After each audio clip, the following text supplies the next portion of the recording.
Welcome to the All Things Nintendo podcast. I'm Brian Shea, and this is a weekly podcast to discuss all the biggest news and games from the world of Nintendo. Gamescom is behind us, and like I mentioned last week, Nintendo was completely absent, and so were most of the games coming to Switch. This week more than made up for it, as we got not one, but two Nintendo presentations, as well as a trailer for a movie that everybody listening to this podcast knows I'm going to be psyched for. Joining me to talk about all of that and more is my former Game Informer colleague, Marcus Stewart. Marcus, how are you doing? I am doing well. How are you? I'm doing pretty well. Been very busy. My parents were in town this week. I have taken them to the State Fair, which, as many people know, the Minnesota State Fair is one of legend. It's right up there with Texas in terms of like the biggest and best state fairs in the United States of America. And it's always a good time. I feel extremely unhealthy right now. I've eaten so much fried food that just has no nutritional value whatsoever. We went to dinner last night right before they packed up and left very early this morning. And I was at dinner last night. It was a pretty nice dinner. And I ate my food and I was just like, I feel extremely like not healthy at this moment. Like I was like, it was like one of those moments where it's like, I think my body would be overjoyed if I just ate one single broccoli crown because I felt like I've not had vegetables in like 3 days. I actually had a similar feeling being in Gamescom because you realize being in Germany that it's this must be the origin of the phrase meat and potatoes because that is the crutch of their cuisine, and you really gotta go on a hunt for some vegetables to sneak in there. Did you have any currywurst? I saw it everywhere. I don't. Is it weird to say I don't know? Because Marcus, I think I was like, did I eat something that was that? I had a lot of doner. Okay, I was trying to avoid saying donner. I feel like we think of like the cannibal family. I always think of the reindeer. Sure, I guess. Well, that's the difference between our mindsets, I guess. I had a lot of that. That was very good. Yeah, I mean, Germany has a lot of great food. We're going to talk about your experience at Gamescom at the tail end of the show. But while we're on the topic of eating very unhealthy food, the currywurst. So if people follow me on Instagram, they know that I am a massive fan of curry. Absolutely adore the stuff. And I saw currywurst and I was like, okay, so it's basically just like, bratwurst, fries, and then they dump this like curry sauce over top of it. And it's unbelievable. There was one right outside of my hotel that I stayed at when I went to Gamescom in 2019. And I would go to that stand every day on the way back on the way back from the expo, I would stop there and get currywurst. And I remember there came a point in that trip where I was like, I simply cannot have more currywurst because just the thought of it was making me feel sick. And now, like you're talking about it, I've not had breakfast yet by the time we're recording this. So I am starving and I want currywurst so bad in this moment. Hey, I haven't eaten yet either, so we're brothers and starve. Brothers and starves, yes. Together. I just looked up currywurst. I did not have this. I was like just trying to see like, did I? And I forgot, but no, I definitely saw it everywhere. But yeah, I missed out. Yeah, well, next time you'll have to get that. But we're going to talk about Gamescom at the tail end of the show. So here's the way the show is going to be laid out here, because I know everybody's going to want the conversations to be focused on the Nintendo presentations, and that is exactly what the bulk of this show is going to be. But first up, we are going to be talking about news that happened outside of those two main streams. So we're going to lead off with this, Marcus. Big news for me, at least. I'm sure for you as well. Sega and Paramount released a 3-minute trailer giving us our first real look at the upcoming Sonic the Hedgehog 3 movie. And I've got to say, I am extremely impressed. The trailer shows Sonic, Knuckles, and Tails. They look like they're almost like an Avengers style team. Like they're like being deployed to fight Shadow, who is like, he's escaped his little like test vial, I guess, and he's wreaking havoc on Tokyo. And they show up and like they exchange their little quips, and Sonic's trying to negotiate with Shadow, and Knuckles is like, I want to fight him, because that's how Knuckles is. And Shadow absolutely wrecks them. Of course. So the team seeks out Dr. Robotnik, with Jim Carrey reprising his role. I saw a comment on the YouTube channel that was like, Jim Carrey retired from acting, and he said the only way he would return is if there was a script made of gold. And so it's like, I guess that means the script is made of gold, because he is back not only just playing Dr. Robotnik, but playing Gerald Robotnik as well. Mhm. And then the trailer also gives us confirmation that Shadow is, in fact, voiced by Keanu Reeves. That was a report that was several months ago. This movie looks a lot darker than the other two Sonic movies, and it also looks like I feel like I said this last time, and they did learn their lesson a little bit with Sonic 2, and then they went right back to it with the Knuckles show. But it looks like they might have fewer human-only scenes, but Hmm. we'll see. But the movie's coming out December 20th. What did you think of this trailer? Yeah, it looks cool. Like I like those first two films well enough, and like it was, it's cool to see Shadow, even though like I've traditionally never been like the biggest fan of Shadow as a character, and I know that's like blasphemy. But like I mean, Keanu Reeves voicing him is like, okay, this is by default, this is the coolest Shadow's ever been. I think your point about it seeming darker or more like are they just like superheroes now? Because I feel like the first two movies, they're like, they're saving the world, but it's just because they're kind of like, well, they're the only ones that can do it and there's around. But now it's like, has the world become aware of them to where they're like getting deployed by like the government? And like, is this the like, have they reached the like fast four or fast five phase where they're just like, oh no, this is just their job now, is that they just go save the world? The trailer Uh, does start with the mention of "you found your family," so it might be a Fast and Furious type situation. I mean, yeah. I mean, if you want to go, I mean, not the series was always like over the top anyway. But if you want to go that direction and just have like, I mean, there's like scenes where like Shadow's on his motorcycle doing like weird stunts and like zipping around. So yeah, I do like the tone that they're going for, and I wonder, do you think they is there? Because I don't think it was in the trailer, but is there any point that Shadow pulls out guns? I've seen speculation that that will be like the biggest pop, as if he's like, "I need a weapon," like Master Chief style, or "I need a gun." Like him and Sonic have their climactic showdown, and then he just reaches behind him and pulls his guns out, and he's like, "Oh, this is getting serious now." I do want to shout out Kleinfeld, former All Things Nintendo guest and friend of the show. He wrote an article over on the direct.com, the one of the sites that he writes for, and he talked about how he speculates that this is going to lead to Metal Sonic Hmm. because they seek out the help of Dr. Robotnik to take down Shadow, and I bet Dr. Robotnik, he is going to construct something to, and he grabbed the quill from Sonic. That so it makes sense that maybe Dr. Robotnik's plan would be just another like super fast hedgehog or a thing that harnesses the power of Sonic to take down Shadow as well. So So in this movie, we're going to see not like setting up for a fourth movie. You're saying? it could be. I mean, I think Klein speculated it would just be like a cameo, like almost like a you could see him being made, and then that was it. Like it wouldn't be like I'm speculating that it's going to be one of those situations where Shadow is like too powerful, so they build a Metal Sonic to fight him, and then it's going to turn out that like I think Metal Sonic will defeat Shadow, and then it'll start turning on the team, and then they'll all have to band together to fight Metal Sonic. Okay, That's including my Shadow. yes. Because how else is Shadow going to become a good guy, which he eventually does in the games, unless they're just going to make him a villain forever, which I don't see that happening. No. I would say one thing I do respect about these movies is that there's a million Sonic characters, but they've all have been very restrained in terms Right. of like trying to cram too many people or things into these movies. Like, the first one was just Sonic and Robotnik basically, and then the second was here's Tails and Knuckles, and then this one's like here's Shadow. And it's like Mhm. I feel like it would be very easy to be like, here's Metal Sonic and here's Amy and here's Big the Cat because I don't know, we got your money, you want it. Like I feel like it's very easy to get lost in the sauce of fan service. So I've and so many other video game movies fall victim to that.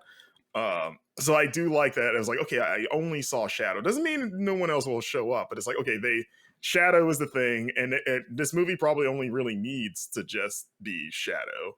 I'm like I could see the Metal Sonic cameo, but I think that's maybe as far as it gets because I mean, outside of Shags, the other new character is Gerald Robotnik, depending on how big of a role he plays in the movie. Uh, so yeah, I do like that direction. Like they seem to have struck a good balance with you know not overloading fans with stuff, or just newcomers trying to figure out like, well, who are all these hedgehogs running around? What do you think is more likely? Do we get Metal Sonic in Sonic 3 or do we get Amy in Sonic 3? Hmm. I thought about Amy too, because I almost feel like it seems like she should have appeared at this point, just to give, just to add one more member to the good guy team. This movie comes out this year, right? December. It's like, December is there still 20th. time to show her? I was like, I feel like she was in it. They would have teased her in this even a little bit. Hmm. Uh, so I'm gonna say no Amy in this. I think maybe a little bit more likely we see some hints of Metal Sonic, and they still just hold off on Amy. Now, what do you think is more likely? I mean, this is looking way ahead. If they do a Sonic 4, do you think Metal Sonic is the main antagonist there, or do you think they go something like Chaos from Sonic Adventure 1? I think they go Chaos. As cool as Metal Sonic is, I feel like I don't know if it's enough to carry a movie when you if we're going more the series progression of like now we're in the adventure 2 or the adventure era, that Mm. I think they keep going down that line and say, okay, Chaos is the next big thing, especially just like if we're going to keep raising the stakes. Like Chaos would be a bigger threat than Metal Sonic, right? Yeah, that's why it might make sense to ramp from Shadow to Metal Sonic and then Chaos. Right. So you're saying, but would Metal Sonic be in this movie, or would he be in the next movie? Like, or would he be introduced in this movie and then in the next movie he is the main bad guy? Or do you think Maybe. that my theory is the way that they go, where Metal Sonic takes out Shadow and then starts beating up Sonic, Knuckles, and Tails, and they all have to band together and do that? See, I think if they're going to be as sort of like restrained as they have been, maybe they repeat how they introduced Shadow or Metal Sonic's a post credit stinger, and then next movie he's like the guy. Hmm. But then also Chaos is the guy. But like it's like Chaos is the guy, but Metal Sonic is like there. He's like, okay, he's here too. Now, I wonder, because think about how Sonic Adventure 2 played out, right? There was Shadow was like one of the early main antagonists, and then near the end, Sonic and Shadow have to band together and do the Super Sonic Super Shadow thing to take down a larger threat. mm, I don't know if Metal Sonic would require, unless he turns into like Metal Overlord from Sonic Heroes. I don't know if Metal Sonic would necessitate them turning into Super Sonic and Super Shadow to fight him. So I almost wonder if they do like a bigger threat at the end of this that requires them to both do that, and then blasting Crush 40's Live and Learn as they take down whatever this enemy is. Could they do Chaos this time? like in this movie? Yeah. Could that be No, like the big bad reveal that Dr. Robotnik takes on?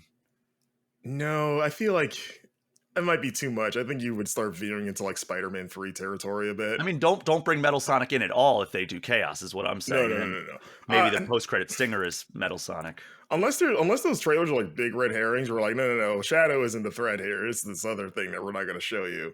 I don't know. I feel like, I mean, you would know better than me. Do you think Chaos is too big? Like he should have just a movie dedicated to that instead of sort of like being the Venom of Spider-Man 3. Like, okay, he's here at the end, and you're like, oh, I wish we just focused on him for a whole movie. That would make more Yeah, sense. I mean that makes sense. I agree with you there. I love Chaos. Like I think Chaos is my favorite like non-Robotnik, non-Shadow enemy that Sonic has faced, and like in terms Mm. of like the big bads. Oh man, I think you're right. I think it would be maybe trying to cram too much into that. I think Chaos does deserve his own thing, even if it's like maybe start planting the seeds of it in Yeah, this for movie. sure. You know, Learn a but thing or two from Marvel and just start like being like just a little like reference here or there.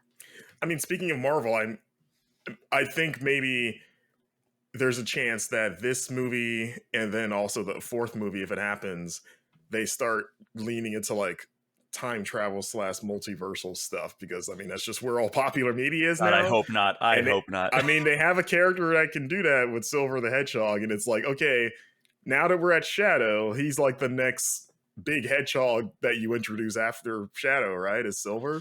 I hope not. I think Silver we can skip or save for like Sonic 6. Like, is there a chance he shows up in the post credits of this, where like they save the day, and then you see him come from the future, and he's like, "Oh man, I gotta fix the future by changing the past." Like that's like the post credit scene is him trying to find Sonic in them. I hope not. I sincerely hope they don't go to Silver already. I hope it's something. I mean, we're getting way ahead of ourselves, but I hope it is something like revealing like a character I care a lot more about, like you said, like Chaos or Metal Sonic. I hope that is the conclusion. I hope it's like, because I'm almost certain that like there's going to be everybody's going to be fighting Shadow, right? And Shadow's in the trailer is beating the crap out of everybody.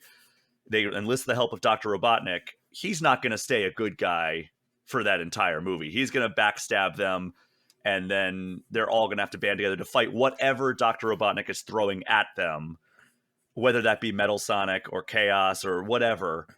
And then I think that they're going to defeat him, and he's going to be like, all right, well, my next plan is going to be getting Chaos or Metal Sonic or something. I don't know. Does Chaos, again, not being totally up and up on like the lore, but is Chaos a man-made creation, or is it just like its own thing that has No, always and they're existed? actually so they're leaning into like the Chaos lore with Sonic Frontiers. They showed kind of like his species as like one of the creatures that's like they showed like a bunch of creatures in his species and like flashback scenes in Sonic Frontiers, but in Sonic Adventure, Dr. Eggman calls him the God of Destruction. So Okay, he's so like, fierce.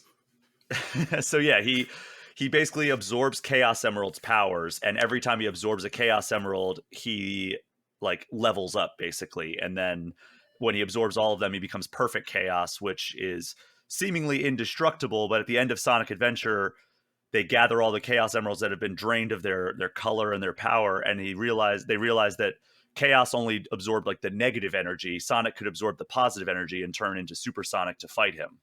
So he is of Sonic's home world. I think he was of Knuckles' home world. It's weird because like the world situation is kind of blurry when it comes to how the movie universe compares to the game universe. Sure. So I think the humans and Sonic in like the Sonic Adventure timeline and all that stuff, like they all coexist on the same planet. Mm. But then like in the movies, Sonic is an alien. So like he comes from a different world. But I think it would make the most sense to have Chaos be like a mythological creature from Knuckles' planet in the movies, because the Chaos has a history with like the Echidnas, and I think in Sonic Adventure he actually was responsible for wiping out that species aside from Knuckles. Okay, all of that is to ask, like, if they go the Chaos route, I would love it if the fourth movie, or like it gives them an excuse for the fourth movie to set it entirely in Sonic's world and get away from Earth for once. Like just I because want we that only so ever bad. see flashes of it, and it's like, can we just have the movie that is just green, like actual Green Hill Zone and like all the levels, like that's like if that's what it takes to get there, or if Silver has to show up and be like, no, you got to go back to your world, man, because things are not good, and go to the future too. I know we're talking about the third movie, but like I'm hoping this movie sort of plants some seeds of like, okay, we got to go back to Mobius and see what's going on over there. Mobius, that's a name I've not heard in many years.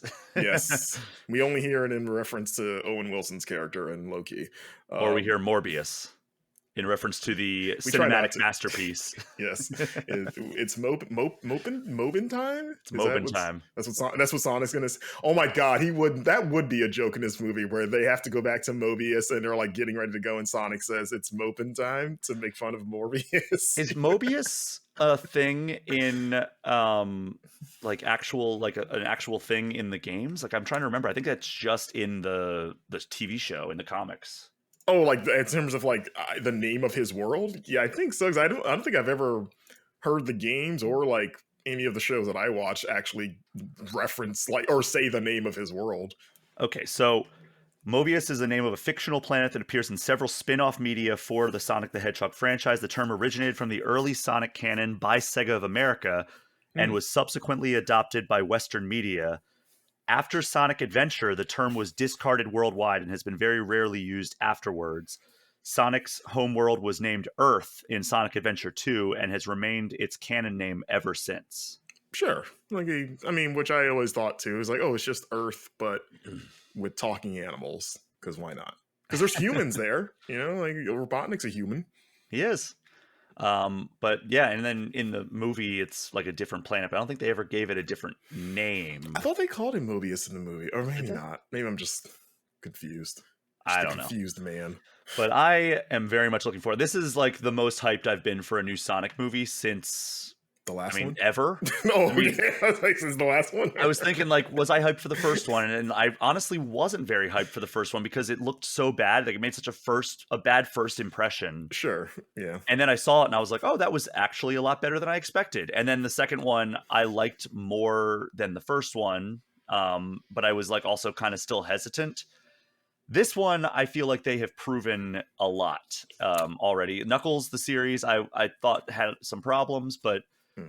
you know, there were some good scenes in that as well. There was a lot of like heartfelt moments in Knuckles, the series, and I'm excited for this one. Like, this one looks like it has a really good tone, like a darker tone. I loved the first line that we get from Shadow. Like, Keanu does such a great job delivering it. He's like, "You're a colorful bunch," and it's just like that's exactly what Shadow would have said in that moment. Like, seeing like this red, blue, and yellow like anthropomorphic characters that look, one of them looks kind of like him. Like, he would say something just like that. Yeah, also that scene earlier on where the three of them are racing, I was wondering, like, is there going to be any, like, Sonic Heroes references? I mean, did they say? I mean, I thought they were doing like a Sonic Heroes reference at the end of Sonic 2, where they Oh, were all kind of sure. like running together and like they kind of had like their streaks running behind them. Yeah, I guess I just want to hear the Sonic Heroes song, like a cover of it. I think we're gonna get Live and Learn in this movie. Like, it has to be. I feel like Live and Learn is they're saving that as like, you remember how long it took to hear Avengers Assemble in the MCU? I feel like that's their Avengers Assemble. Like, when you hear Live and Learn, that's when things really are popping off, but we're saving it. God, like, That's for when Silver the Hedgehog shows up, guys. I hope not. Especially since that song is so closely associated with Sonic Adventure 2 and Shadow. Like, it would make so much sense to have. I don't think there's any way we hear Sonic Heroes and Live and Learn. I think it's got to be Live and Learn, and then The fans can't handle both. yeah, the fans' minds would just break if they played both of them. But yeah, I'm very much looking forward to this movie. Comes out December 20th. As the kids say, we will be seated. Is that what they say? I've never heard that. I think they say that. Yeah, I'm sure. Let's just Okay. run with it. I'm 37. A reminder that you can support the All Things Nintendo podcast through a variety of ways. The biggest and best way is the Patreon page, where you can come in at the $5 or $10 level and unlock perks like early and ad-free episodes, as well as an entirely separate weekly podcast called All Things Gamers, which covers the entire games industry. You also get access to the All Things Nintendo community Discord, where we have some of the best people over there chatting about all of our favorite hobby. Another way you can help the cause is by checking out the All Things Nintendo merchandise store on tpublic.com, where we now have All Things Gamers merchandise. Look for the link in the description of the show. You can also subscribe to my YouTube channel, where I put up not only the full video versions of this very podcast, but also pertinent clips and shorts from this show. So if you listen to the All Things Gamers podcast as part of that $10 Patreon tier, you heard me and Margaret Andrews discuss a bit about how developer Concerned Ape, Eric Barone, has taken longer than usual to get the big 1.6 patch out to console players of Stardew Valley. That patch adds multiplayer changes and improvements, a bunch of new content, and various quality of life improvements. And I found this story over on NintendoLife.com. Barone put out a statement on Twitter acknowledging that it's taking a long time to bring this patch to consoles because it hit PCs in March. And he said, quote, "Console and mobile ports are still in progress. I acknowledge that it is taking a very long time. There are reasons for this, but the bottom line is that they are not out yet. We are still working on them, and they have been our primary focus since 1.6 came out for PC. It would be a huge relief to me if they were available, if they were ready today, but they aren't. So we can all we can do is continue working on them until they are ready." And I've also made no secret that I'm very excited to learn more about the Haunted Chocolatier, which is Concerned Ape's next game. Basically, it looks like Willy Wonka in Stardew Valley. Yeah, it's like Willy Wonka if it was a haunted house. Yes. But unfortunately, it sounds like work on that has completely stalled due to how much work getting Mm. 1.6 to consoles has been. He said, quote, I have not touched Haunted Chocolatier in a long time because I'm committed to finalizing Stardew 1.6 first. To those who are frustrated or even angry about the timeline, I understand and accept full responsibility. To those who are patient and understanding, thank you. You make life better and reduce stress, and I appreciate it. Back to work.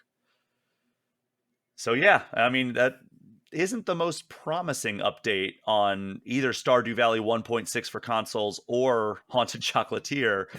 Are you looking forward to either of these games, or either the 1.6 update or Haunted Chocolatier?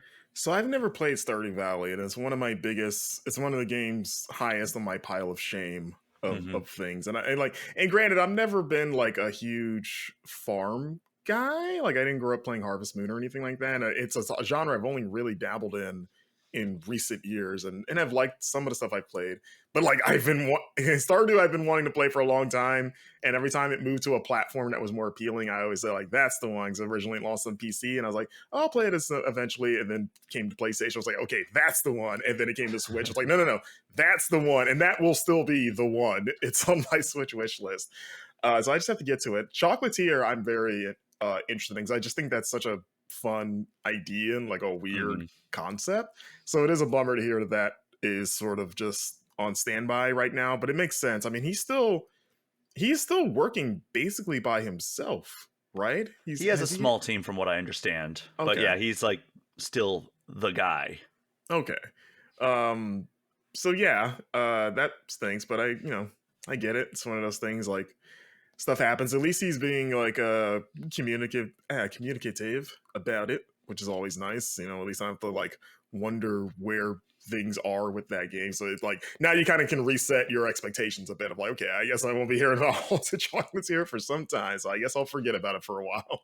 Yeah, I mean, it's one of those games. It's up there with Hollow Knight, Silk Song, where it's like we have had this on our radar for so long, and it's just like we go these long periods of not hearing anything, and we're like, the fan base is just like salivating at new information about these games, and we just keep getting disappointed. But at least he's acknowledging that Haunted Chocolatier is still kind of a ways off, and there's reasons for that if you look at Stardew Valley 1.6. And I get it, because like Stardew Valley has such a large install base that it's like you want this to be the game that, like, the best game that it can be. Like, you think about, like, the game that he will be remembered by. There's no guarantee Haunted Chocolatier is going to take off the way Stardew Valley has. Mm. So there is a very good chance that he puts out Haunted Chocolatier and people are like, oh, we don't like this as much. And then it's like, oh, well, I had all these ideas that I could have done for Stardew Valley. And then it would look weird if he went back and started doing like more patches for Stardew Valley. And it's like, okay, well, if he did like 1.7 for Stardew Valley after Haunted Chocolatier comes out, our fans going to be like, okay, he's acknowledging this is a failure and he needs to get back to this. So maybe he's trying to like do all he wants to do with Stardew Valley, put a bow on it, and then eventually just be like, okay, now we are 100% focused on Haunted Chocolatier, getting that out the door. And then once that comes out, all of our focus is going to be on supporting that game. Sure. Yeah, it makes sense. Yeah, I mean, I hope that the update lives up to, I guess, I guess it's already out, so we already know it's out. It's just waiting for it to come to consoles, which, you hear sometimes about console ports being weird for whatever reason. It's not as easy as like, oh, just bring it over there.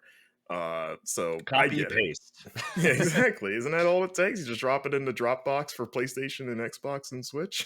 That's Phil it. Spencer's checking his email. Oh, there's the update. Let me just like let me hit the update button. He's the one personally in charge of flipping that switch. He's got a big button, a big red button that says update, and he hits it, and that's how it works. Yeah, the Spencer Game button. development is easy. Why does everybody make it seem so hard? Yeah, gosh. Wasn't it Shigeru Miyamoto that said like every game that gets made is a little miracle or something like that? Like, Prophetic words. yeah. Turns out that I don't even know if that's actually a Miyamoto quote, but somebody said that, and it's like, Yeah. oh, turns out they I know think what we they're talking attribute about. all profound game development quotes to Miyamoto. Like, I don't even know. I don't even think he's aware that people thinks he says this. He's like, did I say that? Maybe, maybe I forgot that I said this.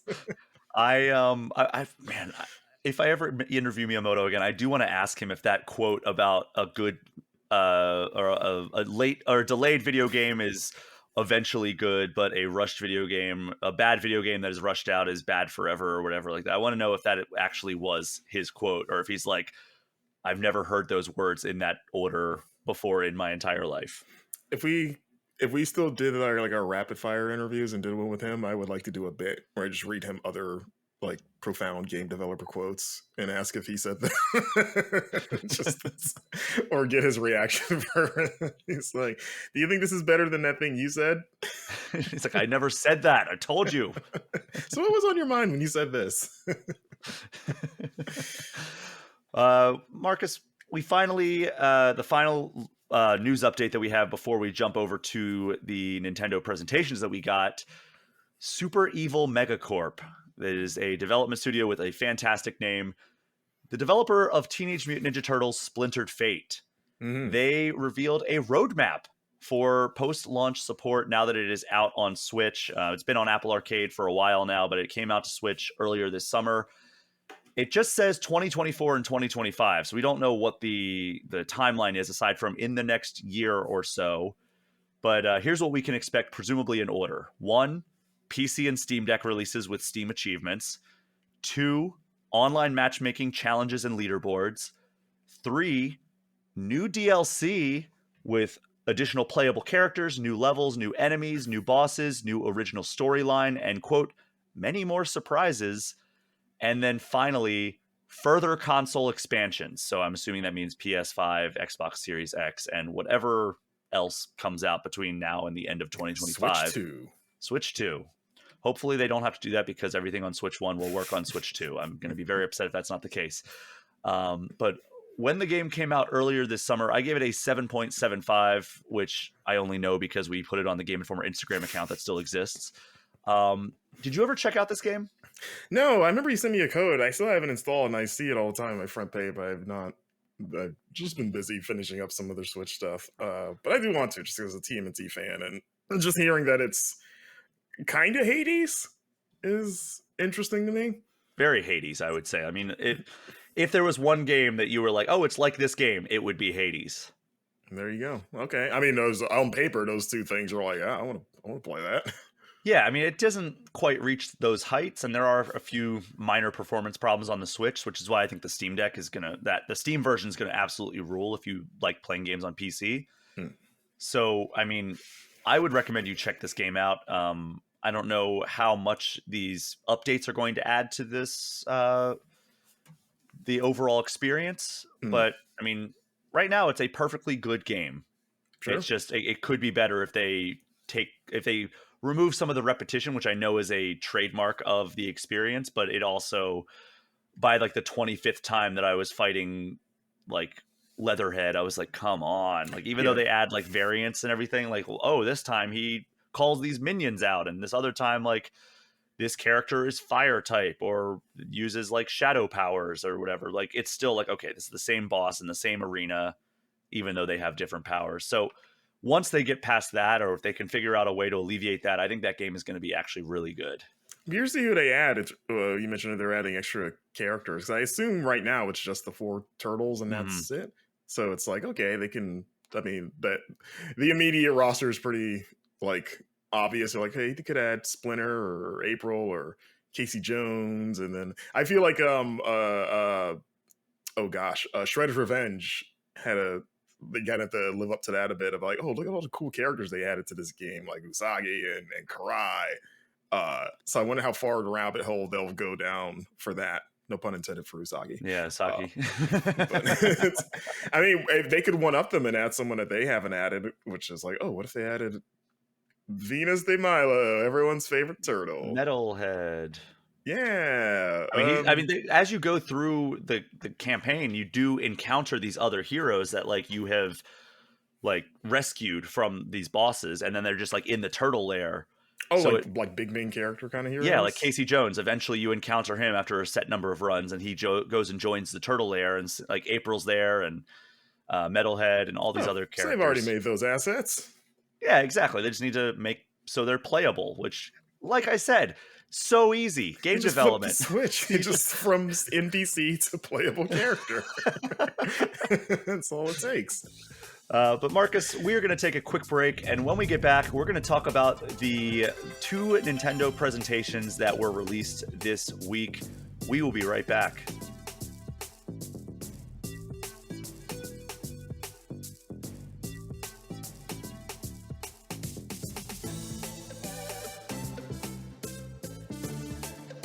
We are back, and last week we got a Nintendo Direct talking all about the upcoming Nintendo Museum. If you want to hear about that, you can go back to last week's episode and listen to our discussion on that.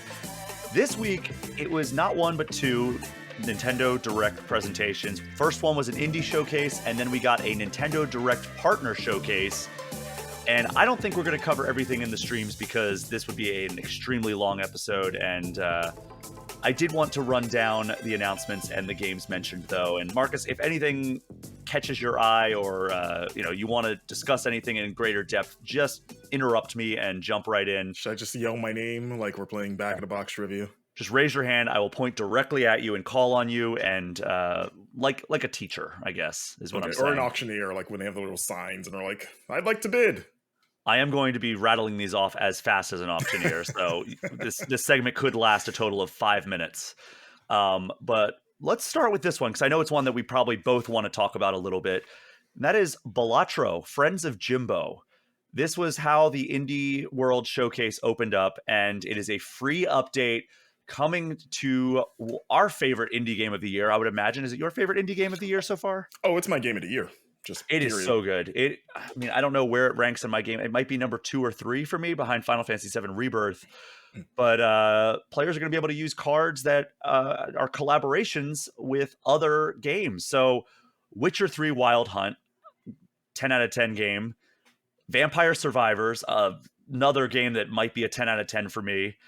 You've heard me talk about it a lot on this show. Dave the Diver, fantastic game. And Among Us, a game that I have no experience with outside of playing it one time and being like, I don't like this type of game. But a lot of people love that game. So those are the 4 franchises or games, I guess, in the case of Witcher 3, that Balatro is crossing over with. And it's called Friends of Jimbo. And guess what? It's a free update for Balatro that is out now. Have you checked this out at all, or have you had any excitement to check it out? Not yet, but I am excited to check it out because, again, I love Balatro. I still play it pretty regularly because I'm still trying to unlock all those decks. And I also split my time between the Switch and Steam version, and I got an ungodly amount of hours on both. So, why split it? I may be so bold.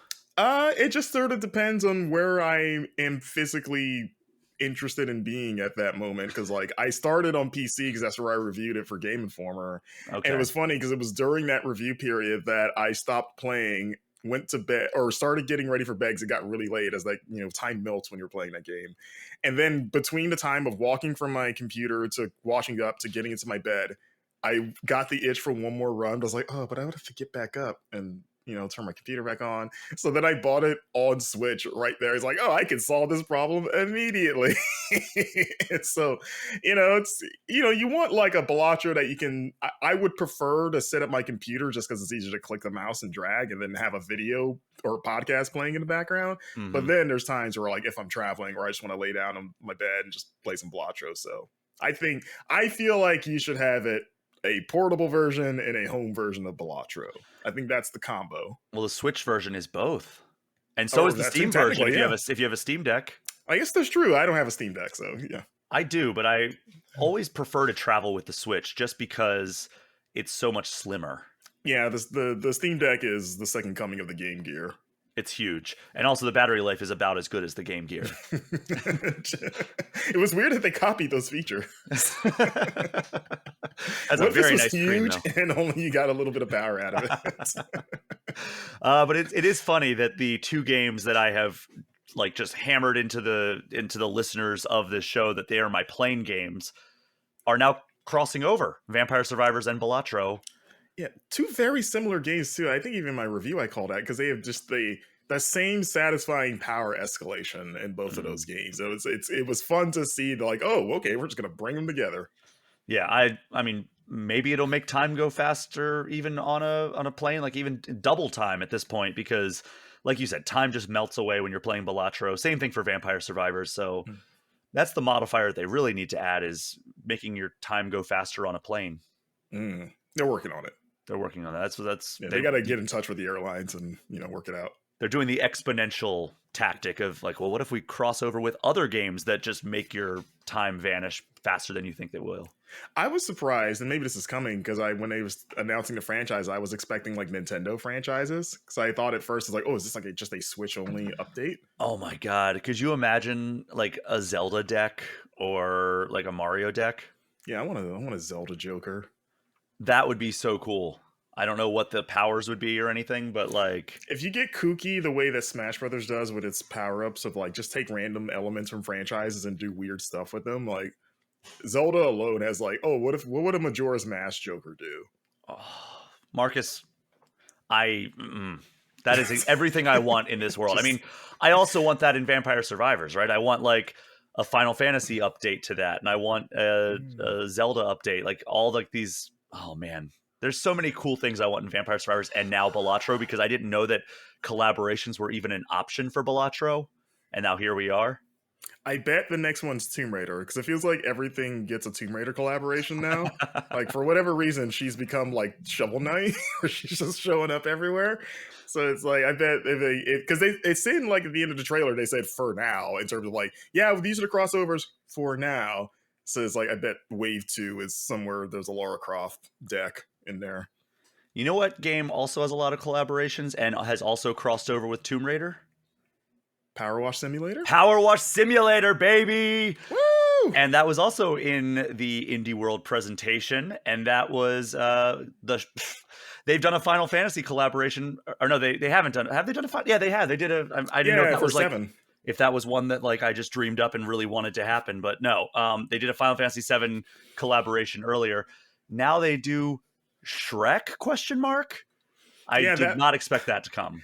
Is it weird that at first I think I must have missed the little lower third that said Power Wash Simulator? Because at first I thought it was a Shrek game that was like a basically ripoff of Power Wash Simulator until the end of the segment was like, oh, never mind. It's the thing that makes more sense is what it is. I was like, are they just doing just their own Power Wash Simulator? But Shrek? That's weird. So it is the Shrek Special Pack. It's paid DLC. And you can dress up as a new character model, a night-themed character model. And the maps that we know, there's 5 of them, but the 2 that they have announced are Shrek's Swamp, which is probably going to be a very good location, and then the Dragon's Lair. And that is coming out fall of this year.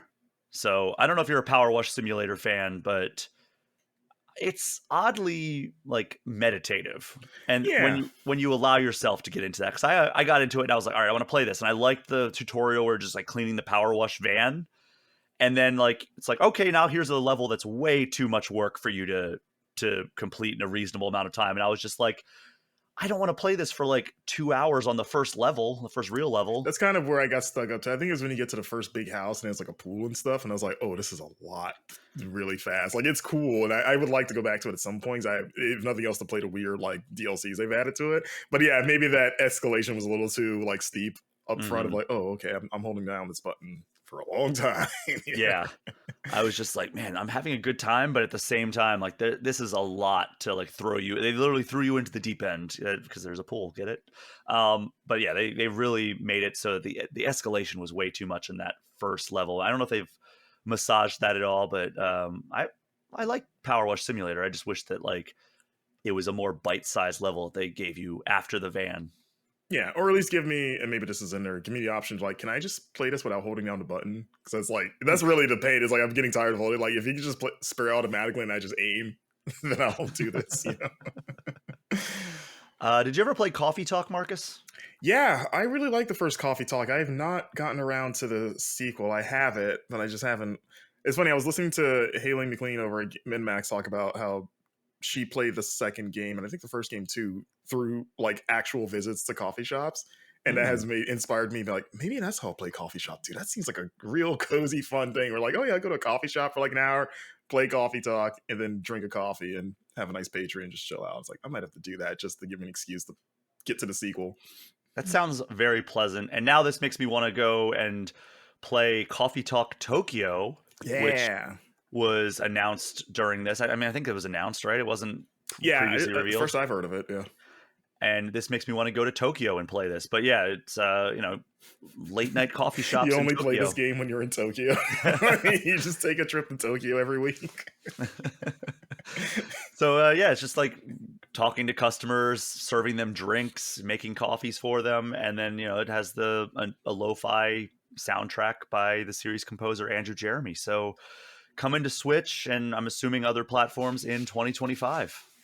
Yeah. Looks very pleasant. Looks like I mean, I've not played any of the Coffee Talk games, but it does seem like it's up my alley. The first one I like quite a bit. There's some fun and some good stories in that. Yeah. Pachinko inspired RPG called Peglin was on the stream as well, and so you're aiming your orbs and hitting pegs to deal damage in turn-based battles, and you collect these different orbs, and I don't know what to think of this game because it looks kind of very different from anything I've experienced. Like it's like almost like Peggle meets an RPG. Yeah, that's what I thought too. I was like, I don't know what kind of puzzle this is. Like, it looks satisfying just seeing like just the clearing of balls. Like, okay, this seems like this could be fun. Also, I just had every time I saw the protagonist, I was like, this is not Baby Yoda from Mandalorian. This is not Grogu. Okay, it's just but yeah, I'm kind of in a similar spot of like, I think I'll play this. I don't think it has a demo. I wish it did, just so I can wrap my mind around the concept. Yeah, and it's out now exclusively on Switch for now. It'll be coming to other consoles later. I think it might be on PC as well, but a timed console exclusive available now on Switch.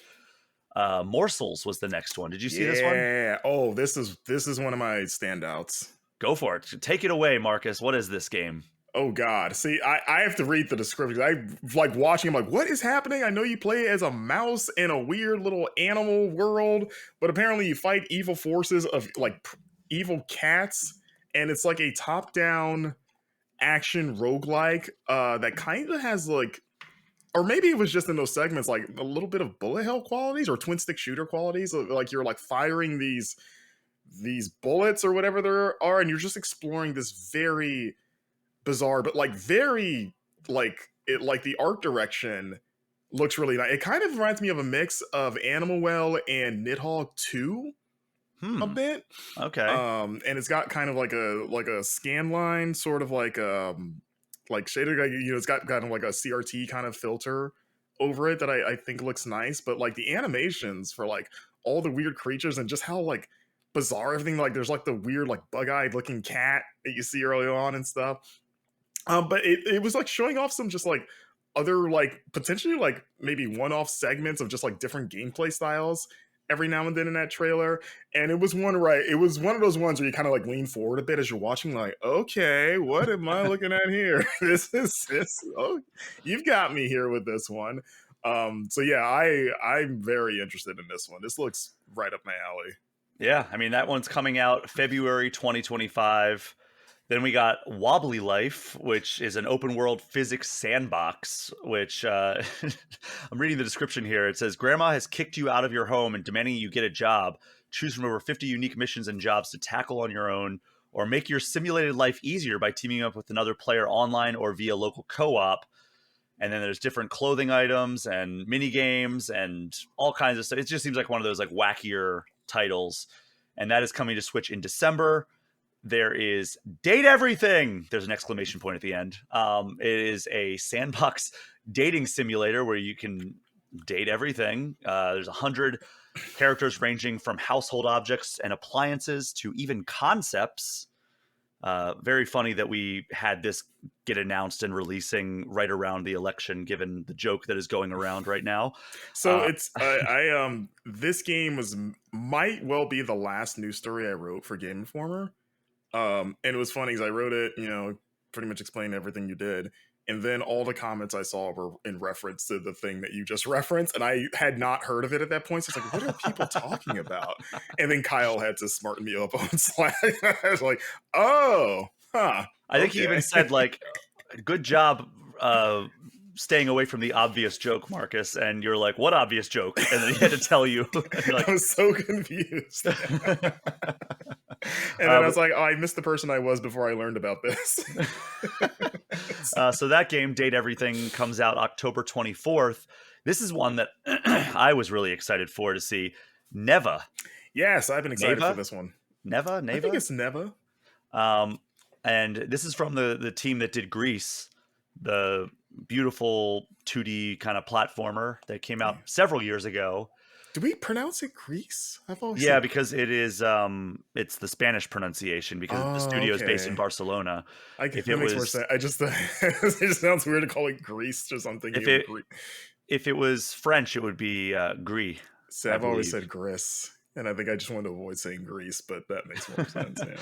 Yeah. So this looks absolutely beautiful, and that comes out October 15th. It just looks like it's going to have some of the most beautiful art you will see in video games this year. Yeah. Also, much more of an action game Oh yeah. than you might think. So Gris was very much more of a platformer, and that was about it. But yeah, this was like, oh no, this is combat. Okay. Yeah, it has lots of action, lots more action than Grease slash Gris slash Gris had.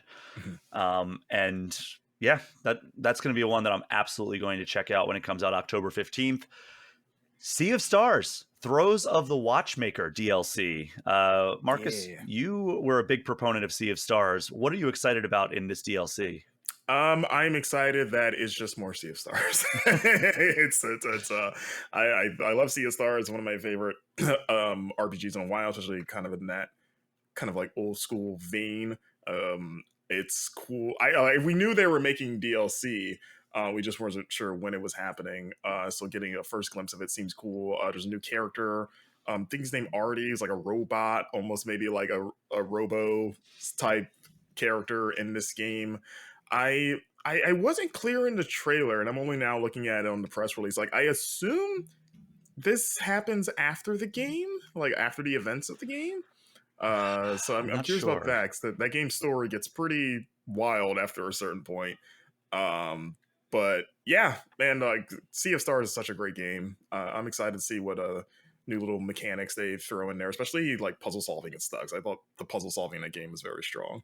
And you have new classes. You have Zale who can do juggler and Valir who can be an acrobat. And there's a new playable character named Artie. You can explore new areas, go to new dungeons, new enemies, new bosses, new puzzles. So it's looking like it's a pretty substantial expansion. That's Yeah. coming out spring of next year.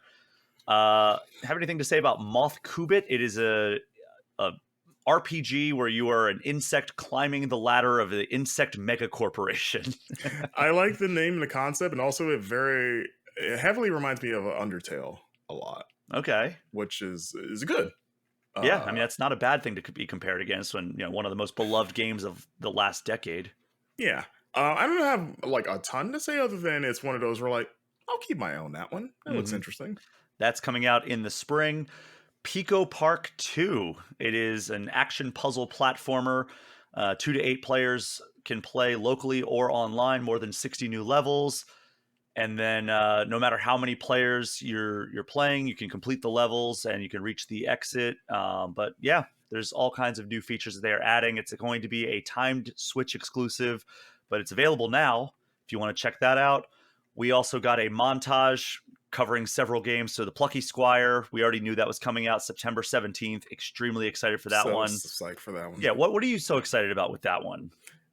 It looks it just the idea, like just the 2D to 3D world thing, like it looks gorgeous, just like art direction wise. Um, the pedigree seems pretty strong. I noticed the Swords of Ditto team, which I thought was a Mm, pretty solid game. very good game. But it's one of the like like hearing just how many like one-off little sequences it has, and like uh, I just like just the I want to see just the like what they have designed to take advantage of that like hopping between the 2D and 3D worlds. Like we've always seen like flashes of stuff in those trailers, but I want to get in there and just like mess around and see like how deep that rabbit hole goes. I feel like there is a lot that they could explore. I mean, think of how far they went with like a Link Between Worlds and how like Yeah. jumping between like the 2D and 3D elements of that. Like there was some cool stuff that Nintendo did, and then here we are 10 years later, and or more than 10 years later because Link Between Worlds was 2013, and being able to kind of continue on with that kind of similar but different gameplay style. I think that there's a lot of cool stuff they could explore there. So that's coming out September 17th, as we discussed last week on All Things Nintendo. Shovel Knight Shovel of Hope DX. I'm excited for this one. It is an enhanced edition of Shovel Knight. 20 playable characters. How did we get to this point? Online multiplayer and other new features. That's coming out next year. On Your Tail is coming out in November 21st. That is a story-driven life sim where you take control of a young detective named Diana, who is trying to find a thief who is menacing a charming seaside town. There's Cuisinier, a roguelite game game combining a delectable dungeon crawling and fast-paced restaurant management elements. That is coming in January 28th. I know we're excited for this one. Still no release date, but Metal Slug Tactics showed up. I love the Metal Slug series, so it's cool to see it branching out to other genres. I enjoyed the 2D tactics of Metal Slug Attack Reloaded, I think was the one that came out to Switch earlier this year. Yeah. That's fun. But Metal Slug Tactics looks like totally my jam. Did you ever play the demo that they had on Steam Next Fest? I didn't. Oh, okay. Did I don't you? know if it's still available. Well, I played it for GI preview. Like they sent me a build of it, so I played pretty much the first world. But I liked what I played of it. It's hard. Metal Slug tends to be, and it's actually it's more of a roguelike than I think anyone thought it would be. So that threw me for a loop, but I had fun with it. Yeah, it says it's a dynamic tactical RPG combining classic arcade action and roguelite tactical thrills. So that's coming this fall. Still no release date there, which is wild. Yeah. Europa is a 3D action platformer. You can glide, fly, boost, breathtaking landscapes. It's got like a Ghibli-esque kind of vibe to it. Yeah.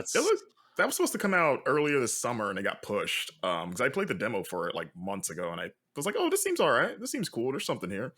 That's coming out October 11th. There is a free demo available now.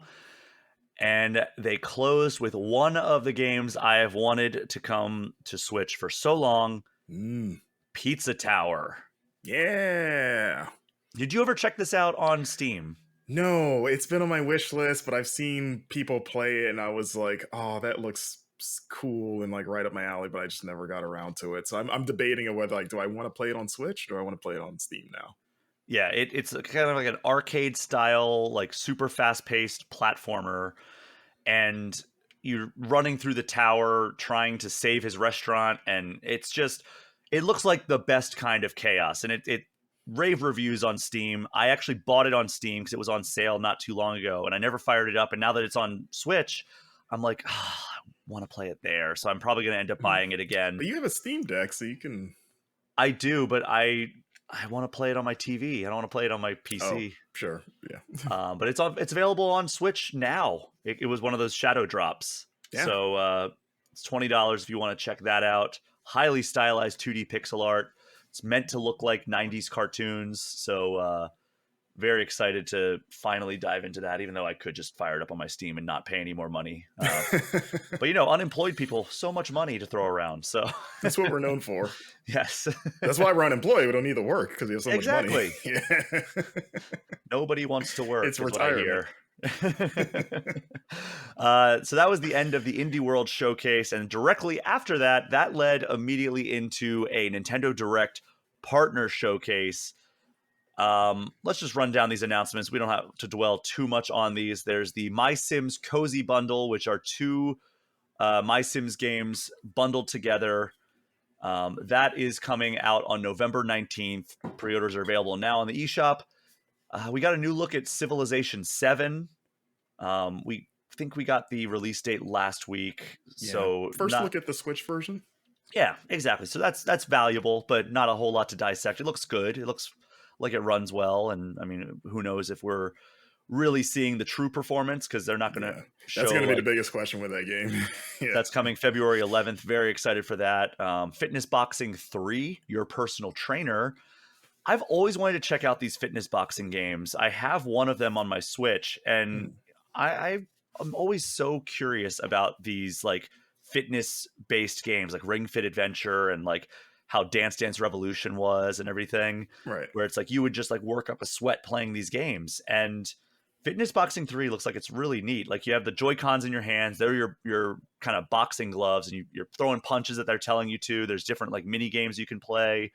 There's mitt drills. There's just like shadow boxing.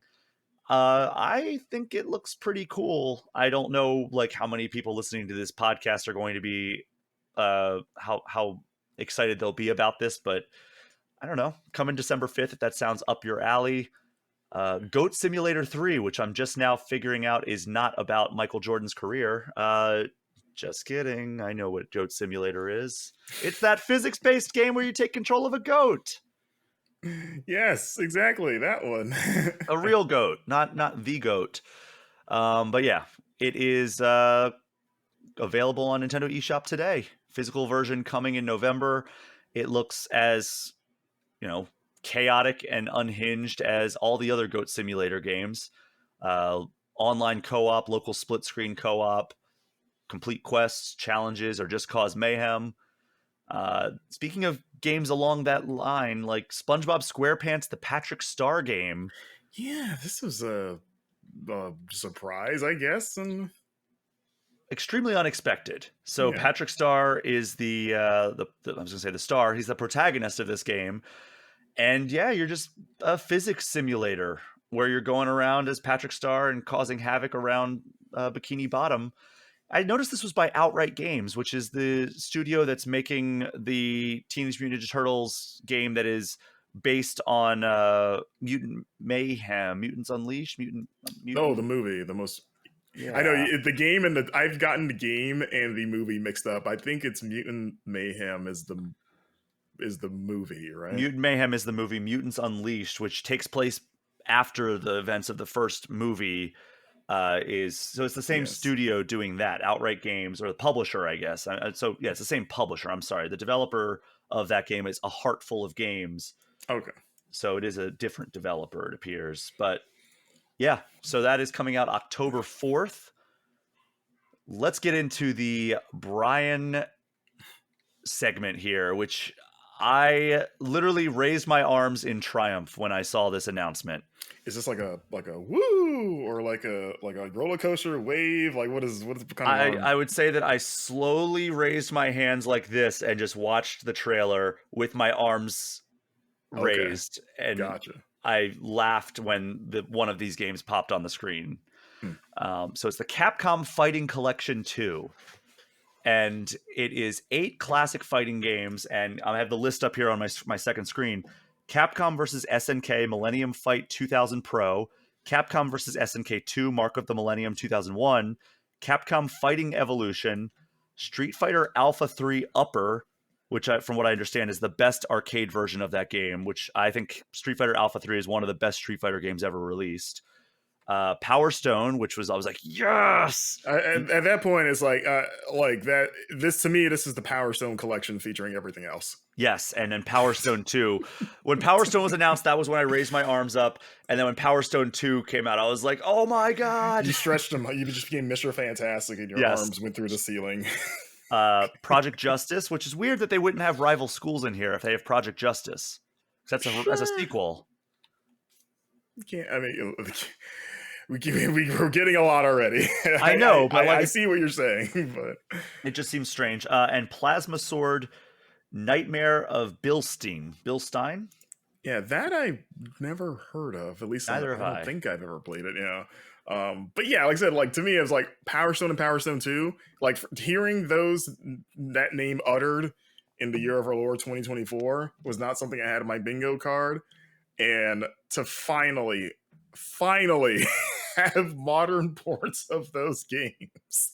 I cannot tell you the last time I played Power Stone because of how inaccessible those games are. The last time they were released was on the PSP through Power Stone Collection. That's right, and I never had that version. So I think the last time I could remember was playing it like in high school with a friend that still held on to his Dreamcast, and we played like Power Stone 2. I played it almost exactly a month ago today. I played it at Dan Reichert's house. He had his Dreamcast hooked up, and we played Toy Commander, and we're like, this has not aged well. So we turned on Power Stone 2, and still holds up. That game has not aged particularly well either. but I still had a fun time with it. And I would Okay, like to that is my spend, biggest question because it has been so long. It's like, I wonder how Power Stone does hold up today. yeah. So that was the first part of this extremely exciting turn of events. We then got Marvel vs. Capcom Fighting Collection Arcade Classics, a release date. We finally got a release date. Thank God.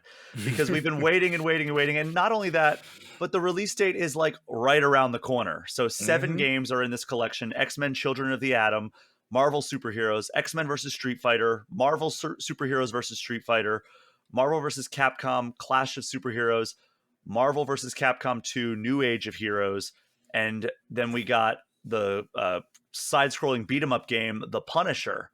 So that is coming September 12th, and there is also a physical release coming November 22nd.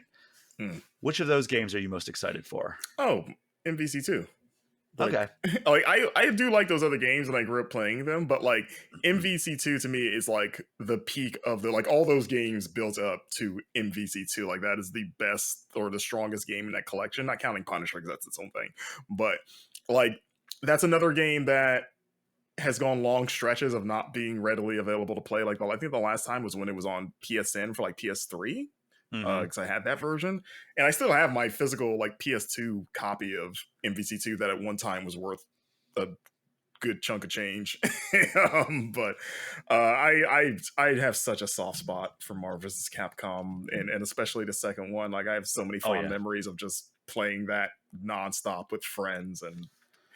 Like I just again, same with Power Stone. Like it's so nice to have modern versions now for like hangouts and parties. Like hey, like let's get the band back together. Let's throw down in some Marvel's Capcom 2 rounds. And then also having those other games just there is like to me that's just like bonus. Like I would have been happy just with MVC2. So Yeah. I'm so excited for this, and it's only a couple weeks away, so I'm like frothing at the mouth to get my hands on this. I love so many of those games. I've never played the Punisher arcade game, so me neither. I hear it's oddly violent. Like not like oddly violent because it's the Punisher, because obviously that makes sense, but like there are like execution style defeats that you can do where it's like you literally like you're interrogating a guy and he gives you what you want and he still blows his head off. It's just like, geez, Classic Punisher. it is classic Punisher, but it's like you don't expect that in a Capcom Marvel game, because usually I think they have to be a little bit careful with these licenses, but it seems like they actually went hard with this one. Yeah. We got Dragon Quest 3 HD 2D remake. We knew this was coming. I've gone hands-on with it back at Summer Game Fest. They showed off new features like customizable character appearance, exclusive content not seen in the original game, and a brand new Monster Wrangler vocation that you can take on. So we already knew this, but it's coming out November 14th, and there is pre-orders available now. And then Castlevania Dominus Collection. We did not know this was coming. Brian, this was my arms raising and praising the sun moment. So this is 3 Castlevania games originally released on the Nintendo DS. So we have Castlevania Dawn of Sorrow, Castlevania Portrait of Ruin, and Castlevania Order of Ecclesia, plus 2 versions of Haunted Castle, the arcade game that was the original and a reimagined version of that original Castlevania game in arcade. Right.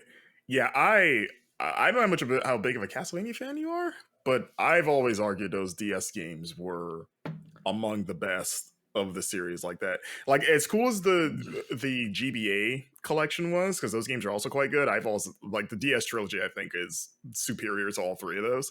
But I always doubted if we would ever get them just because of like how do you adapt the sort of like dual screen design of those 3 games, and it seems like they've cracked the code, baby.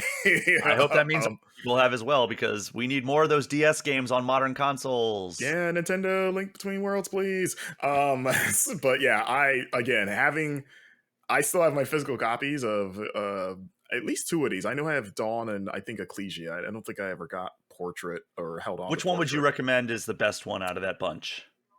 I would say Dawn. Okay, The first Dawn of one. Sorrow. Yeah, they're all great, but I say if you want to, like, if you get this collection, you're wondering where to start. I mean, Dawn, if you're going chronologically, is first anyway, but I'd say it's the strongest of the 3. But they're all worth playing, absolutely. That is available now. And have you picked this up yet? No, I was looking at it today, and I was like, I think I'm gonna spring on this. So it's like I think I might jump back into this. Yeah, that might be one for me as well. Is it which classic Castlevania game is it most like? Is it more like the originals, or is it more like kind of like Symphony, Symphony of the Night? more Symphony, especially like Dawn and Portrait. Order of Ecclesia is interesting because it's technically Symphony style, but it's not one giant castle. It's like more hubs of like smaller labyrinths that you're going to different areas. But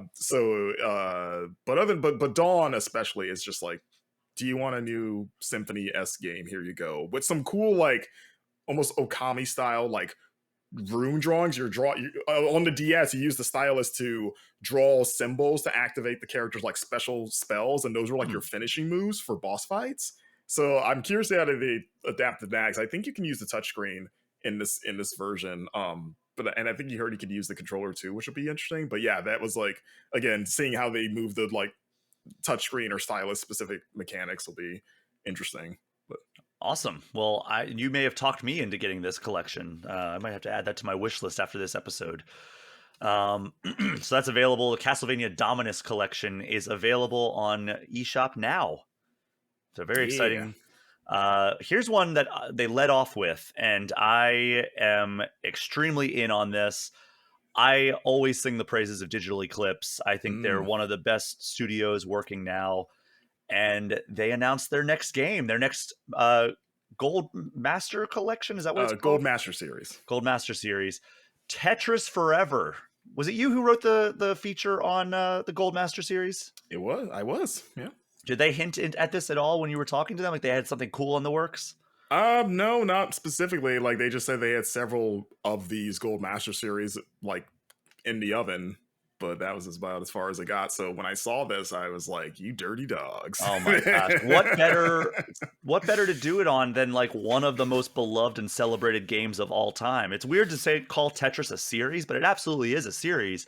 But it's like just weird that like everybody just talks about Tetris. Nobody talks about Tetris 2 plus Bombliss or Tetris Battle Gaiden or anything like that. It's always just like, yeah, Tetris. Let's just play Yeah, it's Tetris. like a Band-Aid. It's just just a blanket term for You're right. dropping Nobody blood. nobody ever talks about Band-Aid 2 plus Bombliss, which is a tongue twister. And no one ever says Tetranomos either. But yeah, this was I'm with you on this. Like I've enjoyed the Go Master series. Like I wrapped up the Jeff Mentor one earlier this year, which is also wild that this is also coming out this year. This is the first time they've ever done two in one Mm. year. Because it's been sort of like unintentionally they've been on a yearly cadence with those games. But yeah, I like what how many other video games and like video game stories are like a better fit for like this kind of deep dive than the history of Tetris? 'Cause if you've ever read anything about just like the making of Tetris and especially like the legal battle around it, especially when it came to like the console ports and of course the Nintendo version, Mhm. there's so much that you can dive into there. So I'm excited to see like who they got to talk to and how much went into sort of like telling those stories. On top of getting to play so many like long lost versions of Tetris, including the original NES version, which I think Yeah. is the first time that's been playable since like ever, right? Has that ever been ported? I can't remember it ever being ported, which is, kind of wild that it hasn't been brought forward in any of these virtual consoles or Yeah, anything was like that that. like a legal thing? Because again, there was so much like ballyhoo around that game. Like I was assuming like there must be some vague rights things that it's maybe tied up in, you know. But yeah, I mean I love Tetris. To me, Tetris is maybe the closest as it gets to a perfect video game. Yeah, Um, I mean, I was extremely fortunate that, but right before Summer Game Fest this year, I was invited to a very small gathering of folks at a spot off in LA, and it was the the Tetris 40th anniversary party, and they had Hank Rogers and Alexei Pajnatov there. yeah, The Alexei being the creator of Tetris, and Hank being the guy who went over to the Soviet Union and basically tried to secure the rights not only from Alexei but also from the government of the Soviet Union. And like basically risked his life to do it. But there's they're the ones that are heavily involved. Shoot, what is the name of the woman who is in charge? She's the head of the Tetris company now. Her name is, why is that not on? Let's see, CEO Tetris. I met her as well. Maya Rogers. She's the CEO of the Tetris. She was also No at that relation party. to. That's a good question. I didn't even put that together. So it's like, is there a through line there? Oh, it's her daughter. It's Hank Rogers' daughter. Oh, there you go. She is the president and CEO of the Tetris company. So it showed her being interviewed. It showed Hank Rogers being interviewed. So Alexei obviously being interviewed. They're all still heavily involved with the series, so it makes sense that they would be part of this. And really, it's just like, I can't imagine like a cooler game to make a Gold Master Series game about, right? Like it's the interactive museum. It's going to have all like the documentary elements. You know, you have the people over at Digital Eclipse who have such like a historical look at it. And, you know, they're owned by Atari now. And we saw like the first one that was like, oh my God, this is like a next level type of collection was Atari 50. So it's kind of coming full circle now. But yeah, it's very exciting to have this, and it's coming out some point this year. But there are more than 15 playable classic Tetris games and an all-new Tetris game called Tetris Time Warp.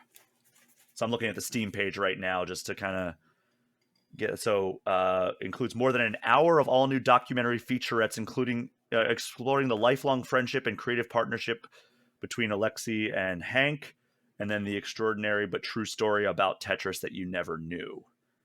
So Tetris Time Warp is up to 4 players will warp between different eras of Tetris in real time to experience a variety of classic graphic styles and play mechanics. So that's very exciting. I can't wait for that. Yeah, it's going to be cool. And this is actually one of the first ones I'm debating getting on Switch, just because it's nice to have a handheld Tetris. So always to have a bunch of Tetris games on the handheld would be nice. Yeah, and then that NES version, literally one of the first video games I ever played in my life. So I'm like, when they played like the music from it, I was like, I'm so nostalgic right now. The Game Boy version's included too, right? I don't know. I don't remember seeing the Game Boy version. You would think it would be, but also Nintendo might have had a little bit of weirdness with that because they also announced that version is, or no, the NES version is coming to Nintendo Switch Online. And I think the Game Boy version is already on there. Because that was one of the adjacent announcements was the NES version of Tetris is coming to Switch Online. And then there's a special Tetris 99 Maximus Cup event that's coming later this year. Are you a Five Nights at Freddy's guy? No. And not even like a derogatory. I've never played them, so I don't even know if I like them or not. So the previous VR game is coming to Switch, Five Nights at Freddy's Help Wanted 2. So that is coming out. When is that coming out? This holiday season. And then Five Nights at Freddy's Security Breach, which is Security Breach Ruin. It's free DLC coming to Security Breach also this holiday season. Then we got to kind of a portion where I think we can kind of speed run through these. It's not really stuff that I have a whole lot of knowledge on, but I know that there's audience here, so I don't want to not mention them. Rune Factory Guardians of Azuma. That is coming out spring 2025. Atelier Yumiya, The Alchemist of Memories and the Envisioned Land. Wow, easy for you to say. It is an alchemy-themed JRPG. That is coming out early 2025. Tales of Grace's F Remastered. I know there's a lot of people who are fans of the Tales series. Yeah, that's one that I am like at least somewhat interested in. Just it's like, oh, I like Tales games enough. Sure, yeah. I mean, I've never played one, but I know there's a lot of people who love those games. That's coming out January 17th. Star Overdrive. I don't know a whole lot about this. This is new, I believe. This is a brand new game. You're on a hoverboard, basically skateboarding around or hoverboarding around this alien planet. 3D open world third person action adventure, and you muster the challenge or muster the creativity to overcome challenges and grow your Keytar based powers is what the description here says. Because you have like a weird like keyboard weapon. Yeah, Keytar. Come on. Which it's like I guess it is like a guitar and a keyboard. I guess combined. Hey, Keytars are real. Are they? Are they called Have keytars? you ever seen Van Halen's Jump? Oh no, I've never seen the music video actually. Yeah, look at the music video. You'll see what a Keytar looks like in real life. Oh, I thought they made this up. I thought it was like, oh, it's like a keyblade or something. But I didn't know that. I mean, I've seen people wear the little keyboard things. Is that I didn't know that's what they were actually called. They are called Keytars. Oh, that's amazing. Okay. It's not amazing, I'll tell you that much. That is coming to Switch in 2025. That was one where I was like, kind of sat up in my chair a little bit, like, oh, what is this? Because it looks kind of like Jet Set Radio meets open world action game. Yeah, a little bit of Xenoblade, mildly. Yeah. We have Suikoden 1 and 2 HD Remaster, Gate Rune, and Dunan Unification Wars. Oh man, they've got to figure out better naming conventions for these games. That's coming out March 6th, 2025. Finally. Are you being serious? Are you a big Suikoden No, I fan? mean, no, I'm not even like a huge Suikoden guy, but like this game has been in the ether for some time because it was announced. It got a date, if I remember correctly, then it got delayed, and that delay has been lengthy. So this was the first time they said, okay, we finally figured out when this is coming out. So it was like oh, thank God, this is still happening. God, it's been a long time. So I know a lot of people are probably also raising their arms like this and saying like, finally, okay, we know when this game's coming out. Sorry, I'm looking up what this game exactly is. Okay, that's what I thought it was. Yeah, Suikoden. Like, no. I was talking about the next one. Oh, okay. And that is The Legend of Heroes Trails in the Sky, the first. And it's just a remake of Legend of Hero Trails in the Sky with the Trails Through Daybreak engine. So it's the first game, I assume, because this is the first. I don't know the lineage of Trails of the Sky Yes, or it Legend of appears Heroes. to be that way. Okay, because like I've always heard they're really good games, and So I've have had I. RPG fans like swear up and down like people are missing out on these, and I like RPGs a lot. So it's like if this is a remake of the first game, that makes it more enticing. Like, okay, maybe this is where I get in finally. Yeah, I mean, because I've heard that like so much of the fun surrounding those games is like going on these journeys with this cast of characters that you grow to love over the course of the series. So it's like this series and the Yeast series are the two that everyone says like people are sleeping on because they're like secretly really good. I mean, I don't even think it's secret at this point. I think it's just like not mainstream in the US at least. Sure, yeah.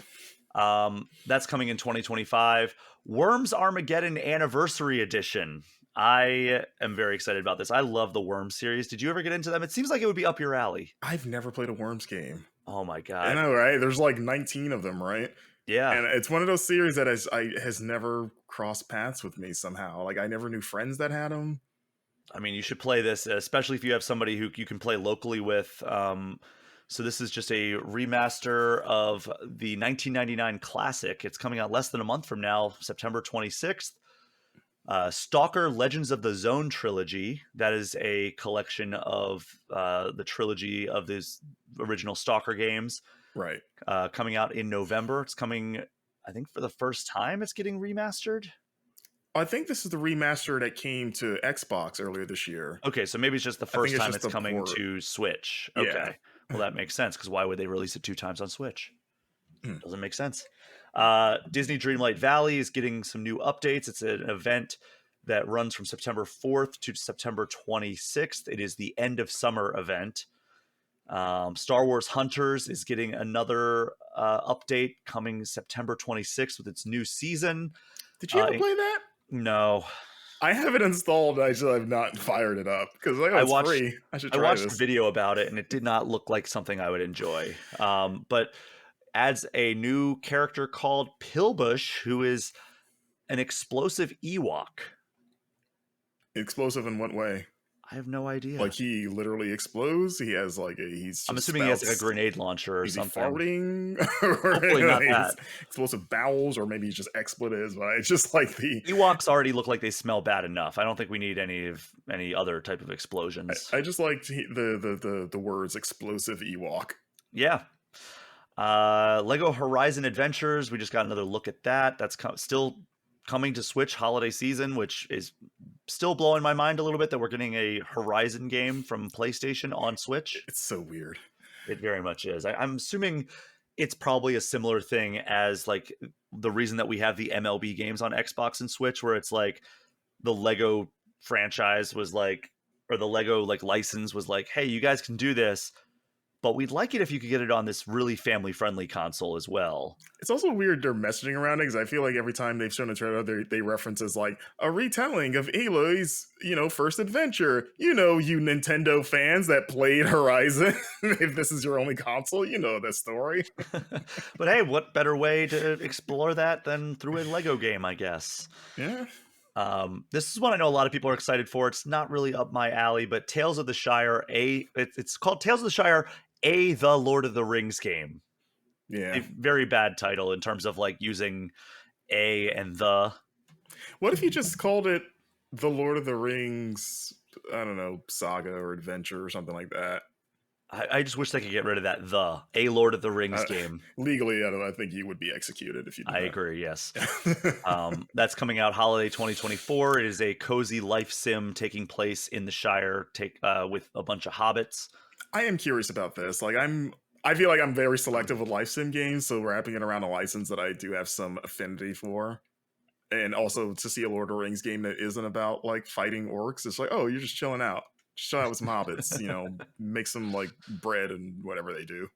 I know last week's guest and our former Game Informer compatriot, Alex Van Aken, is very excited for Tales of the Shire. Tales from the Shire? Tales of the Shire? Tales of the Shire. Tales of the Shire. What?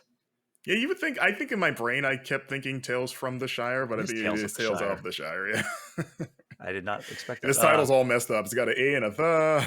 Yeah, should be from, but it's of. I'm never gonna get that name right when I say it out loud. EA Sports FC 25. This has been coming to Switch for as long as for years now. As long as man has existed. Yes, September 27th. Disney Epic Mickey Rebrushed, which a faithful remake of that original game. That's coming September 24th, and then there's a demo available now in the eShop. I need to play that. Epic Mickey was one of those games where I like the idea more than the execution, and this game supposedly smooths over those sort of like mechanical rough edges. I hope so. I heard the camera was like the big it sucked.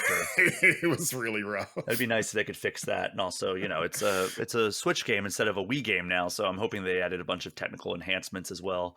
Yeah. Funko Fusion. This is coming out holiday 2024. Still no date there, but they showed some additional gameplay. How are you feeling about this one? Wait and see. Okay, fair enough. Just Dance 2025 coming October 15th. And then the big grand finale. I'm sorry, Just Dance. Do you think they are hip / like bold enough? Because if you're gonna add one song in here to really get some people talking and maybe get some feet moving, you gotta include like Not Like Us, right? Oh my god, that would be incredible. like if they're as hip with the music scene as they claim to be. There are several things they would have to edit out of that. Not just censoring words, but like censoring entire verses, I feel like. just long stretches of just like silence or just like just the beat. I mean, the beat's good enough. Sound. I don't know. I was just thinking, like, man, like, what's the biggest story in music that isn't Taylor Swift? It's Drake and Kendrick. Does this feature any of those diss songs in there? What do you say instead of Certified Lover Boy? Because you can't say what Kendrick actually says in a Just Dance game. I mean, you could, and then maybe you assume your audience is naive enough to not actually understand what he's referencing. I don't know if they want to cross that bridge in a Just Dance video game. I haven't played Just Dance in a long time, so I don't know like how they handle mature songs necessarily. But like maybe you put like a content warning before you pick it, like just so you know this song says some stuff, so we don't want to compromise it, but we're also going to put a warning up so you can't get mad at us because we told you that this has some stuff. Maybe they wait until we get the Kids Bop version of Not Like Us. And they solve the problem for them. and they just put the Kids Bop version in there. I have never wanted something more than the Kids Bop version of Not Like Us. I want Oh the my Kids god. Bop version of that entire Beef. Like the next Kids Bop album is just every song from the Beef, but Kids Bop style. So the grand finale, and I think I was expecting a little bit more, but this was also big news. We got Yakuza Kiwami coming to Switch. Yeah, which not the strongest one more thing, but like cool. I actually for the first few seconds I thought it was Yakuza 0, which maybe Yes, I think would have been a little bit more exciting. But you know, Kiwami's cool. Is this the first Yakuza game on a Nintendo I console? think so, which is why I get why it's a big announcement, because it sets the precedent of getting the Yakuza games on there. The same way, like, hey, Persona 3, 4, and 5 are coming to Switch. It's like, yes, I was excited for these games to come to Switch, but also it sets the precedent that maybe future Persona games might be coming to Switch as well, which, you know, Persona 3 Reload did not come to Switch, so I don't know if that really panned out. And Metaphor ReFantazio is not coming to Switch either, but maybe Switch 2 for both of those. Maybe, who knows? But I'm more excited about the precedent this sets, having these games on Switch. Hopefully that means the entire collection will eventually come over. Not that I'm going to rebuy them. Like I rebought all of the Persona games because I wanted portable versions of these. I think I'm satisfied having Yakuza Kiwami and like the entire Yakuza run on my Xbox right now. Yeah, I could see like these are good games to have portable because they're really long usually. Mm-hmm. So that definitely has that appeal. But yeah, I would be surprised if we didn't get the collection just because those are older games. So I don't see why they wouldn't run on Switch because you know they only Kiwami'd the first two games, and then like 3, 4, and 5 are just kind of like HD remasters. Like they didn't put nearly as much work into those. So Mm-hmm. in theory, it's like, oh, those I don't see why those couldn't be on Switch. Yeah, and I don't understand why the rest of them aren't. Like it would have been a bigger splash if they were like Yakuza 0, Yakuza Kiwami, and Yakuza Kiwami 2 are available now, and then coming in 2025, 3, 4, 5, and 6. Like Yeah, that would have been a really 6, big I splash. wonder because that's like a more modern game. It is, but like we have The Witcher 3 and Red Dead Redemption on Switch. Yeah, I guess Like I feel so. like if those giant games can run on there. I mean, I don't know. I've never played Yakuza 6.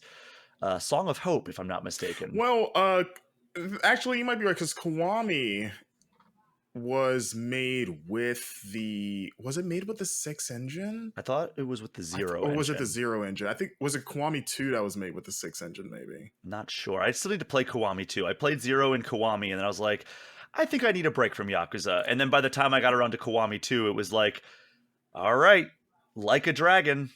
And But I I was, mean, even then, like you know, like the Yakuza 0 engine is still a pretty well, it's a modern engine. That game was like what 2017, like the year mhm. the Switch came out, actually. Yeah. I mean, it was So before that though, in Japan.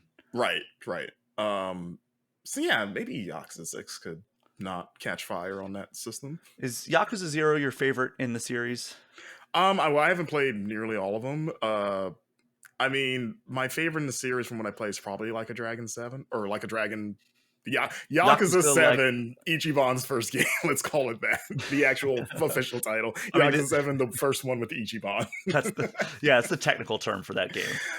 That's probably my favorite. But I guess if we're going like the old school, like brawler ones, I do really love Zero. I think Yeah, Zero's Zero I great. think is my favorite. I mean, I haven't played all of them, but Zero is phenomenal, and it was the one where I was like, okay, I finally see why this series rules. Yeah. And I love Majima's portrayal in that game. He's Yeah. so good. I might want to replay that, but I should play the other ones first. I God, was like, you have like, so I'll replay the one and not the like 5 that are new that I could play. I mostly just like Majima in Yakuza 0, and I know he's never back in that capacity, so it's like, man, I just want to hang out with Majima in Yakuza 0. Just run a cabaret together. Just hang out. Yeah, how much fun is That that? was fun. I did a lot of. I spent so much time in that game running the little host club. I was Mhm. so invested in that storyline. I was like, we're gonna have the number 1 host club, guys. You better buckle up. So Yakuza Kiwami, though, it's only a remake of the first Yakuza game, is coming to Switch on October 24th. So that wraps up the announcements. How do you grade these presentations? I guess we can grade them individually. So Indie World and then Nintendo Direct Partner Showcase. um, I think probably Indie World had more stuff that made me go, "Wow!" Between like the Capcom collection and Well, like, that was the partner showcase oh, that was was part. Okay, then maybe never mind. Well, let me see. Okay, so I mean, I guess of the two, like when I think of the Indie World Showcase, the thing that stood out to me most was Morsels. I was like, oh, I really yeah. want to play that. That looks cool.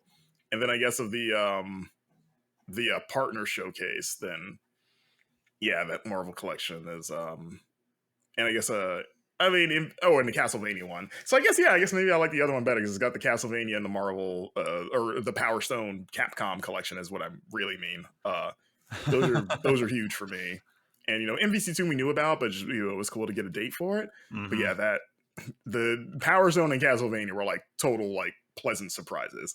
And that seems to be a trend with these directs where like the last few have been like, here's something, and, not necessarily that Nintendo is responsible for this, but like we're gonna announce a thing that seemed like such a pie in the sky fantasy, and we're making it happen between like the original announcement of MVC2 and then now this Castlevania and the Power Stone Capcom Collection 2. It's like, oh my god, like should I be, are you guys the home for like we're gonna make your wildest dreams come true now? I mean, yeah, it's been pretty fantastic. It's been like, as much as people are talking about, like, oh, the Switch is on like they're not on the back nine, they're on hole 18's green, right? Like people are Mm, like, we should start like boxing up our Switches now because yeah, Switch people are 2 is right driving around the away in their corner. golf carts. They have had some good directs so far. Like whether you're talking about the indie worlds, the partner showcases, or the one true like first party Nintendo direct that we've gotten, like they've been pretty good. I mean, we got a new Zelda game, we got like all kinds of stuff. We got a new Mario and Luigi title, and then the partner showcases have given us some pretty great things as well. Capcom Fighting Collection 2 is one of the more exciting announcements. Tetris Forever is one that I'm stoked Oh yeah, for. I mean that too. Yeah. I mean, I think that I would give I'm going to give it a solid B for the partner showcase. And I'll do a C plus for the indie world. Okay. But What is the your thing what about was your indie world, standout in Indie World? Did you? oh man, Pizza Tower is the one I'm most excited for. Sure. Having that on Switch finally. I mean, that's been one I've been waiting for to have Oh, on Switch. the Balatro thing. I'm That excited was the for. other one I was That's a going to big bring one. up. Is Yeah. Balatro? It was. I mean, it doesn't. I don't know how much it will impact gameplay, like the different decks that we're getting, but like having Vampire Survivors and The Witcher 3 of all things, like it's weird having like Among Us, Vampire Survivors, and Dave the Diver. I know there's all this debate about is Dave the Diver an indie game, but those are three games that undisputably or indisputably give indie vibes, whether they're indie or not. I mean, I know Vampire Survivors and Among Us are true indie titles, but Dave the Diver is also indie in like the vibe it gives off. Witcher 3 is very much not that, and it's weird that it's lumped in there, but I'm about it. I'm so about it, and I hope Maybe Witcher already has a close association with card games because of Gwent. that's also true. That's very true. Hopefully that means we'll get Star Wars Outlaws because Sabak is one of the best parts of that game. Give us Final Fantasy VII. Put Queen's Blood in Balatro. Oh my God, yes, Queen's Blood and Gwent. I mean, Just those have are it be already the two best card games of the year. It's Balatro and Queen's Blood. Sabak is simpler. By the way, if you want to hear the full conversation about Star Wars Outlaws, that was what this week's episode of All Things Gamers was all about. Was me and Margaret Andrews talking about our impressions of Star Wars Outlaws. Just another shameless plug right there. But there's a game in there called Sabak that's an in-universe card game. Not quite as exciting as Balatro or Queen's Blood. Queen's Blood at Final Fantasy VII Rebirth, but it's quite good. I would say it is. Oof. It's another very fun card game, and you can like send your little companion Nyx over to like you can try and cheat a little bit. Like you can send Nyx like under the table to look at what people have on like in their hands. Mm. And it's a very different type of card game, and so far I'm dominating the Sabak circuit, but I'm just about able to go over. I've been putting it off. I've been doing other quests, but like there's like a high rollers table that I've been invited to, so I'm like, is this where it starts getting challenging? Because right now it's like I've just like never lost a hand. I like But the idea that you're cheating your way through these card games. but there's also like I could see where the bones are there that it could be challenging because there's like a lot of like fun ways you can like screw over your teammates that are legal in the game, or not your Mm. teammates, your opponents. So yeah, go check out Sabak if you are interested in those card games. Like I'm sure there's people already posting YouTube videos of that in-universe card game from Star Wars Outlaws. But yeah, I'll say B for the partner showcase and C plus for the indie world. Where are you at with letter grade? Yeah, I'll give a C plus sounds right for indie showcase, and I'll give I'll you know what yeah I'll just take yours. B sounds good. I don't think I could go high. I don't think I could go quite B plus. Yeah, there's a lot of good announcements there. I would say solid from start to finish. The tough thing about the indie world is like we don't know so much about like a lot of these games that were shown. So it's like, are these going to end up being like, oh, this is one of the greatest indie games of all time, or are these going to be games that are going to come out and have like no fanfare whatsoever?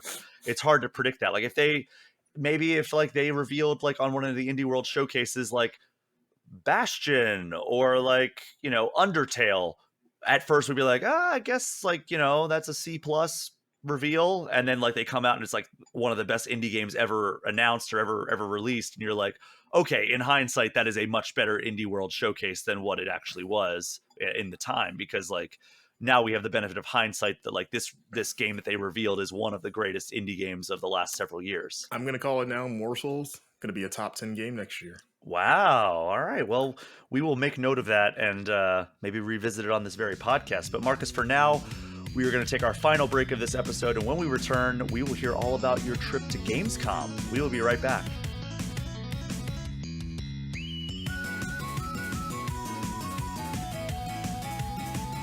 We are back for the final time this episode. And Marcus, you just got back from Gamescom, held every year around this time in Cologne, Germany. This was your first time, correct? Yeah. Yeah. Always been a sort of on my bucket list of things to do in this industry. Yeah, I have a few of those still remaining. I've been to Gamescom one time, and it also was under strange circumstances from a Game Informer / GameStop perspective, because while I was there in 2019, almost half the staff was laid off, including one of the guys who was out there with us. And then you were lined up to go on behalf of Game Informer, and then what do you know? Game Informer no longer exists. So you still went out there anyway, and you're like, hey, I'm gonna just go out there and see these games, see what kind of opportunities present themselves. I'm surprised you still went. I mean, again, going back to it being a bucket list thing, it was like you ever see the Denzel Washington clip where he talks about the Oscars and how he wants to leave? Like he wasn't going to win. When he realized he wasn't going to win his Oscar, he made it a point to walk out with like a bunch of food and like the goodie bags. And he summed it up as saying, well, I'm leaving here with something. Like that was very much my attitude of like, I mean, this is already set. And like, I'm not going to let this thing take away the thing that I've been wanting to do for like ever. So I'm leaving with something. I'm getting something out of it. So. That makes sense. I mean, unfortunately, there were 3 events that I was supposed to go to. All of them actually were very cool events. There was one in particular that's happening in a couple of weeks that I was going to go to that I was extremely bummed to have to cancel. I ended up not going to any of the events. I'm going to something else in a couple of weeks here, so I'll have to pre-record an episode for then. But Marcus, talk to me about your experience. Yeah, so this is like my first time to Gamescom, my first time in Cologne in Germany proper. I've passed through Frankfurt Airport as like layaways, but that doesn't really count. So to be sort of like boots in the ground in Cologne, beautiful city, and going to this convention, which was the first like event of this size that I've attended since E3 2019, like the last proper E3. Summer Games Fest is like a significantly smaller and more intimate thing, and I don't really count PAXs either because it's just a different sort of vibe. Whereas this was the first time I got to flex that sort of like E3 muscle of like, okay, I am in a giant like multi-halled convention center filled with people, and I have a list of appointments, and I'm going to be running around all over the place trying to hit these appointments. It's been a while since I've had to really do that. So that it, in a way, it was almost like a appropriate swan song as like the last thing that I did.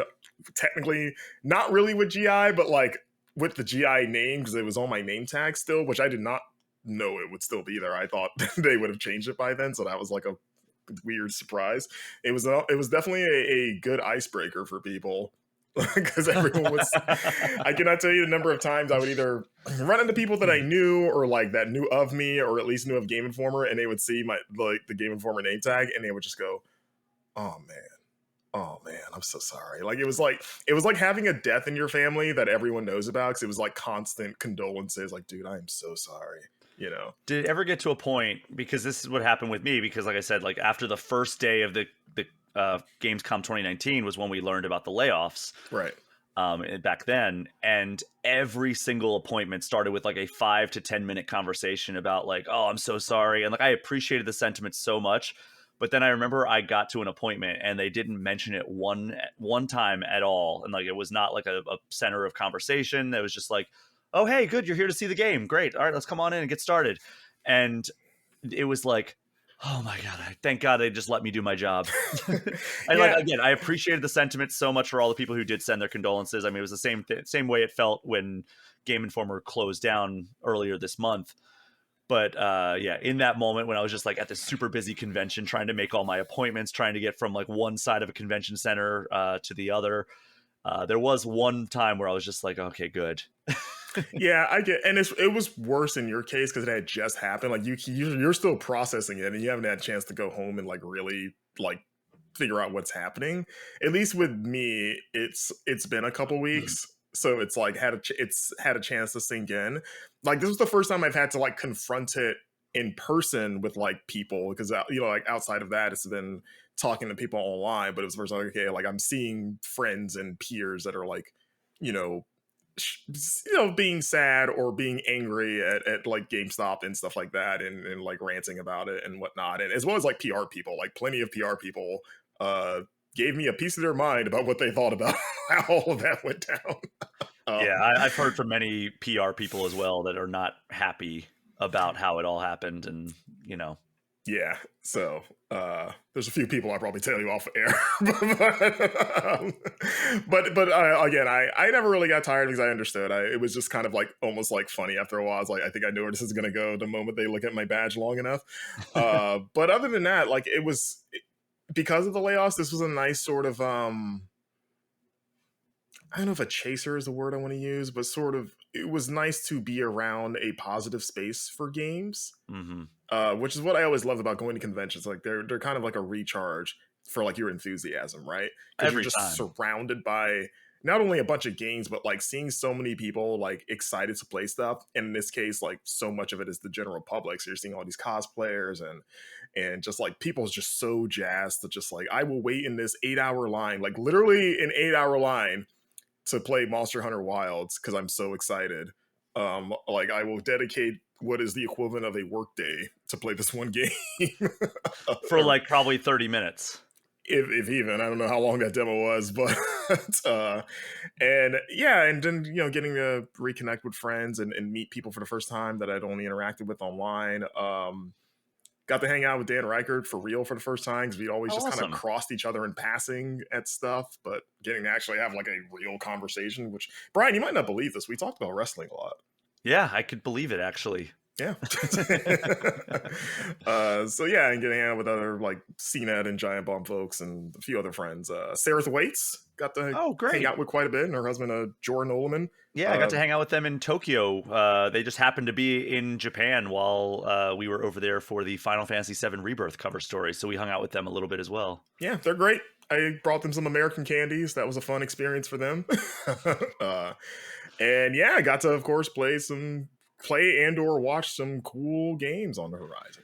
Yeah, so before you joined this call, I was like, what games did you play that we could talk about on a Nintendo centric podcast? And I mentioned last week about how like almost nothing at Gamescom was like a Switch thing.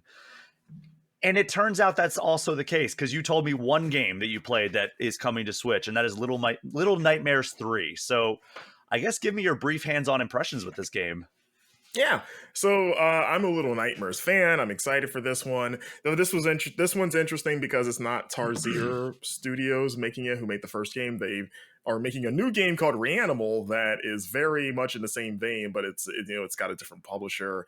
So they passed the reins to Supermassive Games, who we know best as the makers of Until Dawn and the Dark Pictures anthology, and the casting of Frank Stone coming up. Final Uh, Game Informer cover. the final Game Informer cover. I ran into those guys too, which was fun while I was there. Well, at least their cover story got out before the door was shut. I mean, at least people received their stuff. So They I'm were happy very for that. grateful. But yeah, that was probably the most interesting conversation, was running into some peeps from there, because I went to go see their new Dark Pictures game. But anyways, yeah. So it's I played a demo. It's 2 players. You can play co-op. I did not play co-op with anyone, though. I've heard some other media peeps that did get to play it 2 players, and the experience seems to be. It seemed they have different reaction to it based on whether you played solo or single player. Okay. But despite the change of developer, it is very much a Little Nightmares game, to the point where if you had told me that Tarsier was still making this, I would believe you. It was set in that deserty kind of temple that we've seen in the trailers, with the big baby doll thing that like pursues you, is that segment. It's still a lot of the sort of like environmental puzzle solving of working together with your, at least in this case, Solo, your AI partner, to like either push and pull boxes and find ways to like overcome little obstacles. The 2 characters, Low and Alone, they're called. They each have like one specific ability where I can't remember which one has which, but one of them can fire a bow that you can use to like cut down objects that are kind of suspended by like a rope or something. So like, oh, I need to get this crate. Or you can shoot down different targets, or just distant objects. And then the other one has a big wrench that can smash through like weakened walls or like turn cranks. And I played as the one with the bow. Okay. And it's like you're working together to get through these obstacles. In terms of like new things, outside of their abilities, there was like a segment where you also get umbrellas. I mean, they're like flowers, but they function like umbrellas, where you can use them to ride wind currents up and down. And then when you jump from like a high place, you can use them to glide to the ground, because if you fall too far in those games, you'll just die. I don't know if that's like exclusive to just that level, or if that's an ability that you retain throughout the entire game or not. But it was something you could just toggle at will in this slice. The chase sequence with the baby was a little cool. It's just I have a thing for creepy dolls. Like, it's like I hate creepy doll stuff. So like for me, it was like maybe more effective than Hate it those might be creepy for dolls. others. Creepy dolls are scary, man. I don't like creepy baby dolls. But it looks great, just like art direction wise, strong. Those games have always had just a really just captivating art style to them. And yeah, I'm excited. I really love Little Nightmares 2.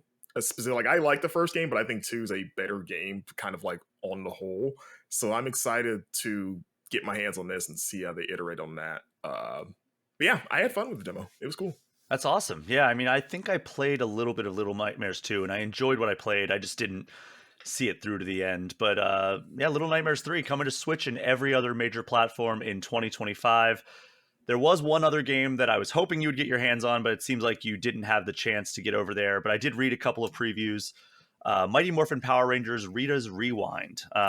So we don't have any hands-on impressions, but I did look at previews on sites like The Gamer and Nintendo Life, and it sounds very much like Shredder's Revenge, but Power Rangers. And this is another Digital Eclipse joint. Like, this is the company that's making Tetris Forever, but it's an all-new title. So basically the premise is Rita Repulsa travels back to 1993 to team up with her old self to defeat the Power Rangers. So plenty of nostalgia to be had. So which year is she coming from? Presumably this year. So has she survived to the 2020s? Like, this whole time she's been hanging out? She's somewhere? a sorceress, so yeah, I'm sure she has. I don't know. Okay. I didn't know that was the premise. I was like, oh, that's just fascinating. That, like, so Rita Repulsa has just been on an island somewhere this whole time, like not destroyed or in jail or anything. Just biding her time. That's fascinating. Yeah, it's really interesting that, I think she's a robot now or something. Okay.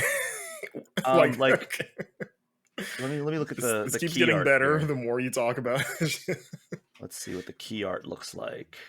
It's not showing me anything. So modern day Rita is a robot. It looks like it. So Huh. yeah, it looks like she might be a robot. Wonder how that happened. But there's like they didn't get to, the people who were playing it at Gamescom didn't get to play like the Megazord battles. They didn't get to play like the speeder bike sequences. But they said that it plays a lot like Shredder's Revenge, which is all I want from this game. I just want like a Power Rangers, but Shredder's Revenge, plus a lot of like deep cut references that they were saying were present throughout from like the original series. Yeah, what was the last Power Rangers beat 'em up? 'Cause that was like there was an era where we got like a decent amount of those, especially back in like Mighty Morphin era. But yeah, and, there was a fighting game from a few years ago that was Battle like for the Grid. surprisingly good. And then other than that, the last one I remember playing was the Lightspeed Rescue game on PS1. Oh yeah, That was a 2-player beat 'em up. Mighty Morphin Power Rangers Mega Battle. That's the one that's on Xbox Live. Oh yeah. I remember that one. I don't know if I ever played that. What were the reviews for this? Power Rangers Mega Battle. If I could type, it would be great. I completely.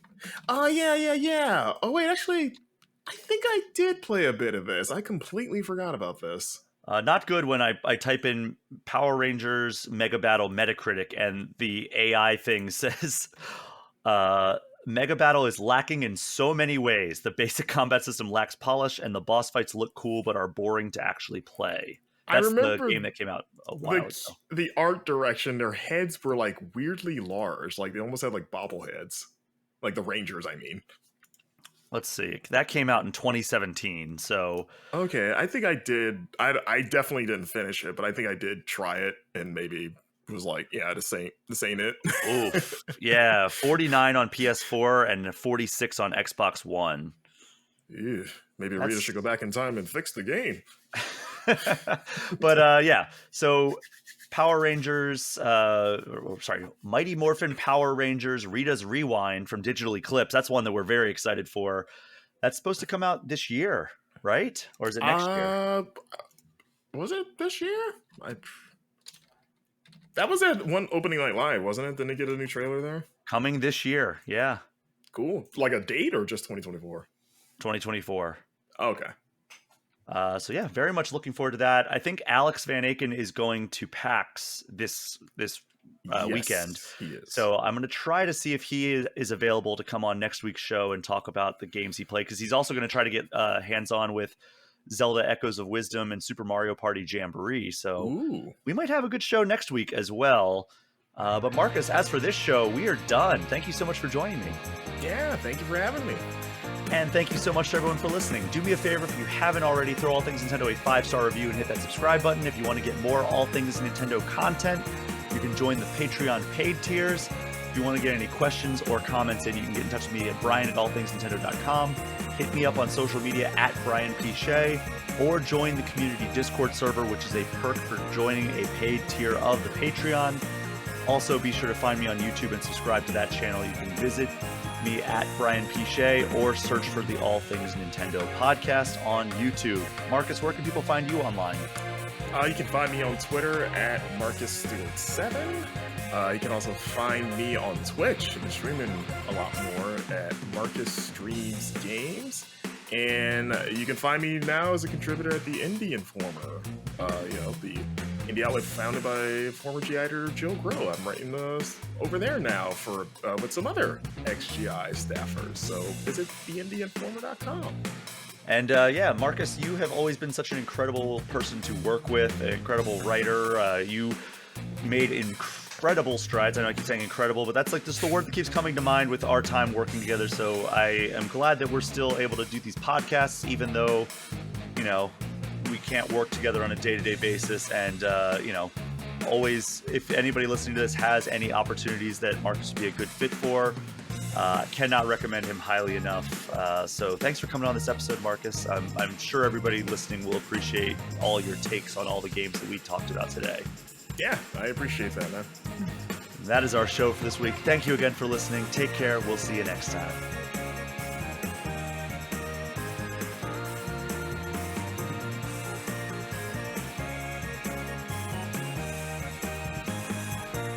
before we wrap up, I just want to give a special shout out to the $10 patrons of the All Things Nintendo podcast: Aaron, Elena, Alex Stadnick, Andy, Ben Richland, Born Orpheus, Brooke Obscura, Chaps My Ass, Colton, Derek, Ian T. Clark, Jacob, Jason, Jawar Hello, Jill Grote, Johnny Five, Jordan Sloat, Joseph, Joseph Jury, Justin, Cody Gibson, Lindsay, Marshall, Megan S., Michael, Toad, Nintendo 101, Pat, Paul at Drunk on Mako, Pratable, Rob, Roger, Russell, Sarah, Scott, Smithy Poo, Tux DC, Wham Bam Sam the Gaming Man, Zach, and Zachary Pliggy. Thanks to you, we're able to keep doing this show and expand on it. So thanks to you and all the $5 patrons that were not named. This show would not be possible without you.